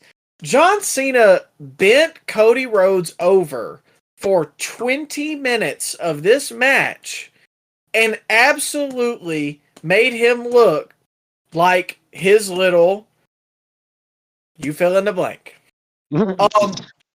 I don't understand it. It doesn't make sense. Cody got in maybe 15 moves of offense the entire match. It was so unfulfilling. It made no sense. And the fans, and this is what really bothers me, the fans that are already jaded about this generation of wrestling, the guys that you talk about wrestling whether I do in our periphery every day, your coworkers, like, oh, I remember, Cena and Orton and Batista, and there's no guys like that anymore today. Oh, well, you know what's real reassuring to those fans? If they were curious and watch WrestleMania, for John Cena to absolutely decimate Cody Rhodes for 20 minutes. He did. It almost made me feel like Cody was going to retain because he just got almost no offense in on Cena. And then the fact that they completely just forgot about Cody Rhodes, I don't know, his morals and his character, because Cody Rhodes didn't want to hit Cena with the title belt, yet he had no problem with mauling AJ Styles when he was handcuffed to the ropes, or completely power bombing Kevin Owens, causing him to have neck problems through the ladder at Royal Rumble. Do you remember these things happening, Yeah. Micah? Why did he suddenly have a change of heart to Cena, knowing that Cena left him for dead in Toronto and bloodied him, bludgeoned him, and straight up cooked him on Raw on multiple occasions? Why all of a sudden he has a change of heart of just hitting John Cena with a title belt? What? And then he has the dumb babyface syndrome with his eyes locked in on Travis Scott while he takes 30 minutes to get to the ring.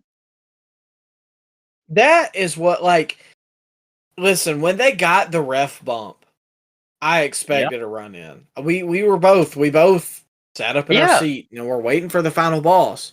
Yeah, I was expecting, a bunch of run-ins. I was thinking we were gonna get a soft repeat of last year with the final boss, and Steve Austin was there, but I guess he got hit with that DUI, and we didn't see him the rest of the night.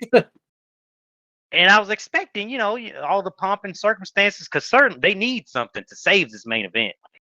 I was thinking there's no way that we're just gonna get Travis Scott and that's gonna be it. There's no way Triple H. He's not that dumb of a booker, is he? Well. And instead, we got Travis taking 40,000 years to saunter to the ring. With its mark title belt. Yes. And the ref had already recovered by the time Travis got there in his music. So there's no point in even having the ref bump. And then Cena raises his hand. For what reason? How do you even go through this in rehearsal and say, "Yep, this is what we're doing"? Oh yeah, how? Write that down. Write that down. What? People are trying to scapegoat Rock, bro. I know Rock didn't show up for the angle that he booked, apparently, but still, I don't think Triple H needs to take some heat for this, because Triple H, he could have changed course if he knew Rock wasn't going to show up, and the rest of this build, he should have made arrangements. He should have planned accordingly. And then we got to lay some blame a little bit on Cena and a little bit on Cody with this oddly paced match. Cena's washed up. This, man, all around, a lot of guys deserve blame, but Rock deserves, I think, the least amount of everybody involved in this. I just don't understand how. First, get this out of the way, because this is what's really pissed me off. Everybody's saying, "Oh, well, Cena told you he was going to ruin wrestling, bro. That's the whole point. You're not supposed to like it." I don't care if somebody is like, "Oh, well, I'm supposed to kill Walter White in Breaking Bad." That doesn't mean that you do it. You don't do, just because he's supposed to ruin wrestling is just the tagline. You don't really make something awful happen, or you don't really book something just so blind and so stupid. So if The Rock, I think the ruined wrestling part is just him saying that he's going to leave with the WWE title. I don't necessarily that means he's going to purposely have bad matches and not have great promos. I don't think he's referring to that, but I'm sorry, Mike. Go ahead. Well, yes, that is what he's talking about. Not having one of the worst WrestleMania main events of all time. I certainly would hope to God that's not what he was talking about. But I mean, okay, whatever. I get The Rock. Like, if he came in and he threw a wrench in all this, that is what it is. But like, dude, again, for a lack of better terms, Triple H should have put his foot down and said, this is what we're doing. Or Cody Rhodes, the guy that they've taken 2 years to build up as a legit main eventer and a legit WWE champion, doesn't get a say? Or is he just, oh well, this sounds good to me? Because if he is, I would like to know what drugs he was on that day. There is no way that you get presented this idea of a WrestleMania main event and think, this will be heat, good, brother. Yeah, sounds good, boss. Let's do it. What? No. There is no way. Was this a TKO decision they had to have Travis Scott play a role in this match? Are you getting the feeling that there's like a power struggle going on backstage, Micah? Yes. And if they wanted Travis Scott involved, that's fine. But when the ref bump happened, have him come out in a hoodie and slide John Cena some brass knuckles or something. I mean, there's 10,000 matches of interference that you have for reference. You just did the entire Bloodline story, which very largely hinges on interference. And guess what they did? They went on the ref bump. Why did his entrance music hit when the referee is up? But, Michael, you sub in The Rock for Travis Scott here. Maybe the match is marginally better. But, I don't know, man. The fact that Travis Scott never got any promo time throughout this whole build, and now he is a focal point of this main event angle of WrestleMania, that rubs me the wrong. I don't understand that. I don't know who. There's no possible way Triple H could have okayed this. Somebody else backstage had to. Was this a board decision, bro? Did they vote on this? There's something's not right here. This just doesn't feel right. They, instead of sending Dwayne Johnson to do damage control, which in and of itself made everything worse because he came out and said, oh, well, the guys can't sell tickets, so they need me to come to Elimination Chamber and do all this. That really makes everybody feel better. But you lie? Something. Well, I'm not saying that, but I'm saying blame your 3-star general, Cody Rhodes, buddy.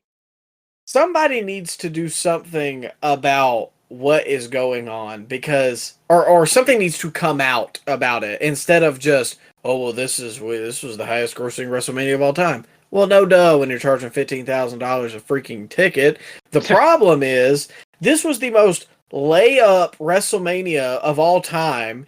Even if you don't have Rock, you could have ran Roman and Punk, Cena and Gunther, Cody and, I mean, we talked about earlier, Seth.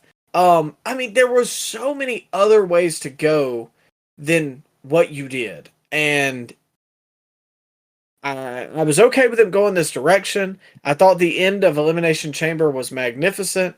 But now this tampers that. And I don't think we have had a good pay-per-view ending that I have walked away from and felt fuzzy about all year, except for Elimination Chamber from both companies. And now, this gave me the same feeling that it did with the Moxley Swerve stuff, man. The thing that you remember is the last thing that happens. That's the feeling you take from that WrestleMania. And there has not been a pay-per-view from the two major promotions in America that has left me with a good feeling in the entirety of 2025. And that final shot, Micah, the historic 17th title run, is going to be tainted now with Travis Scott holding up John Cena's hand. I mean, I don't know what to say, because yeah, all the TV time that they had throughout this whole build, you telling me you couldn't film a 5-minute segment with Travis Scott and put it on one of these shows? Is Or that The what you're telling Rock. me, bro? Are you getting? Is that Cody Rhodes' next feud? Travis Scott? He's been training. What is he training for? They're not having a tag match with Rock. So is He's he having a match with 150 Cody? pounds. I think he's having a match with Cody. He has to, right? I don't even know. And now we've got Cena and Orton up next. Oh, yippee! So is that is that going to be the co-main events, Micah? Cody and Travis Scott? I could see that maybe at SummerSlam. Cody and Travis Scott. You got Braun Breaker, Seth versus Roman and CM Punk, and Cena and Randy for Backlash.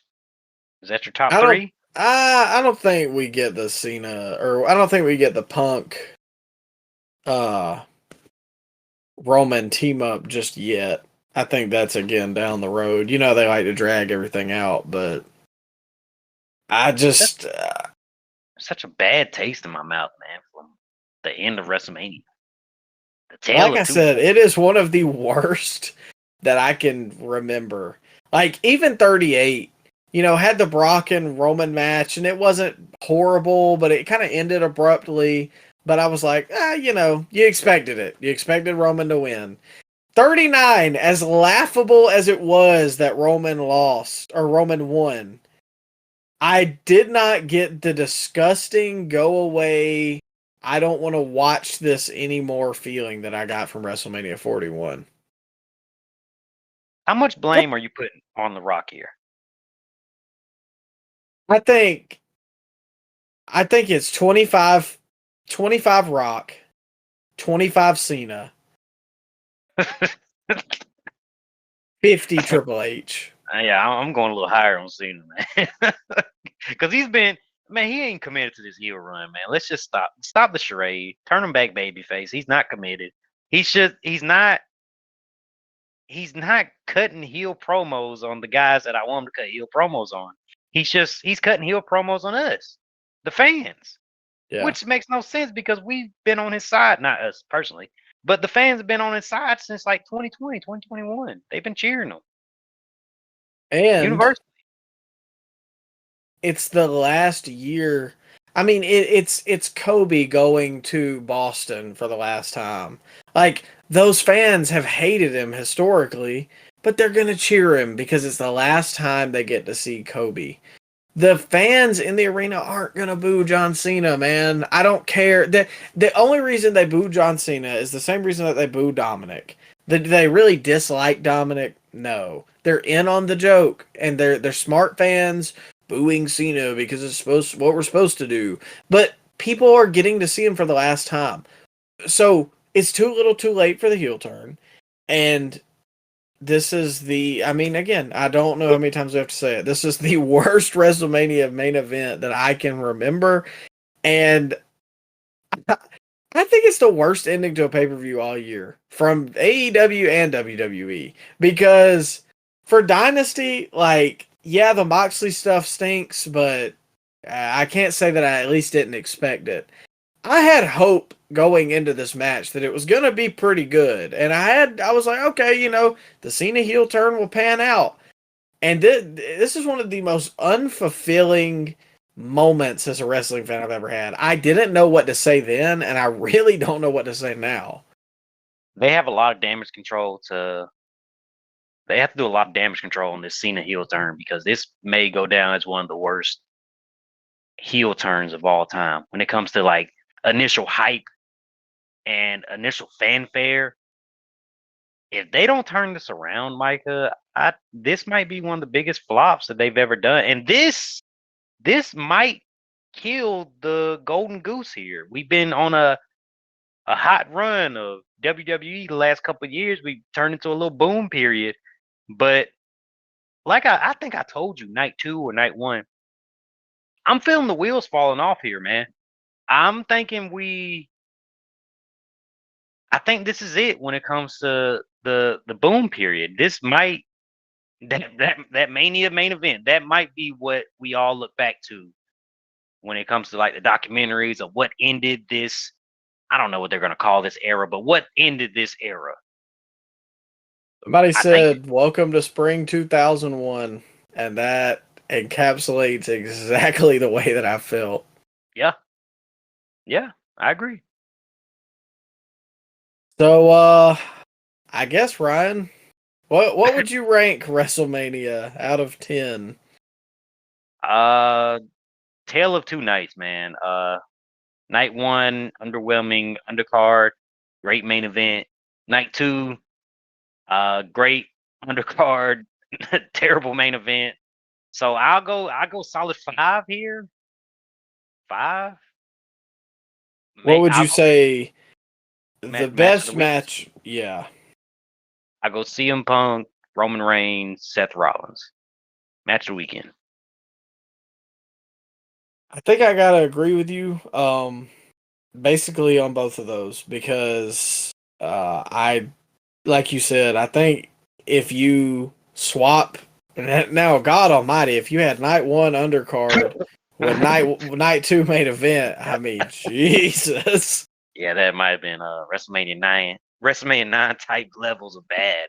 Yeah, but does this? Lastly, Ryan, before we get out of here, do they never need to go back to Las Vegas for WrestleMania? Hey man, it did nothing but hurt us as viewers, and it hurt the fans' pocketbooks most of all. But it did help them as far as gate records go. So I mean, win for WWE, I guess. Oh yeah, that's all it's about, man. Yeah. Well, nonetheless, ladies and gentlemen, this was a fun episode, and I think me and Ryan are gonna probably take a couple days to not watch any wrestling for a little bit. But we'll be back next week. We got some weekly reviews. We already talked about Raw. So next week we got SmackDown, Dynamite to break down. If you are coming from the Ebu video or the TikTok, thank you guys for a great past 2 weeks. And we look forward to you guys sticking around with us. Make sure you check out the link tree in the description. That's where our YouTube, Spotify, TikTok, all that good stuff is. So make sure you follow our socials so you know when we're scooping and slamming next. As always, take care of yourself. We hope you had a great weekend and have a good one.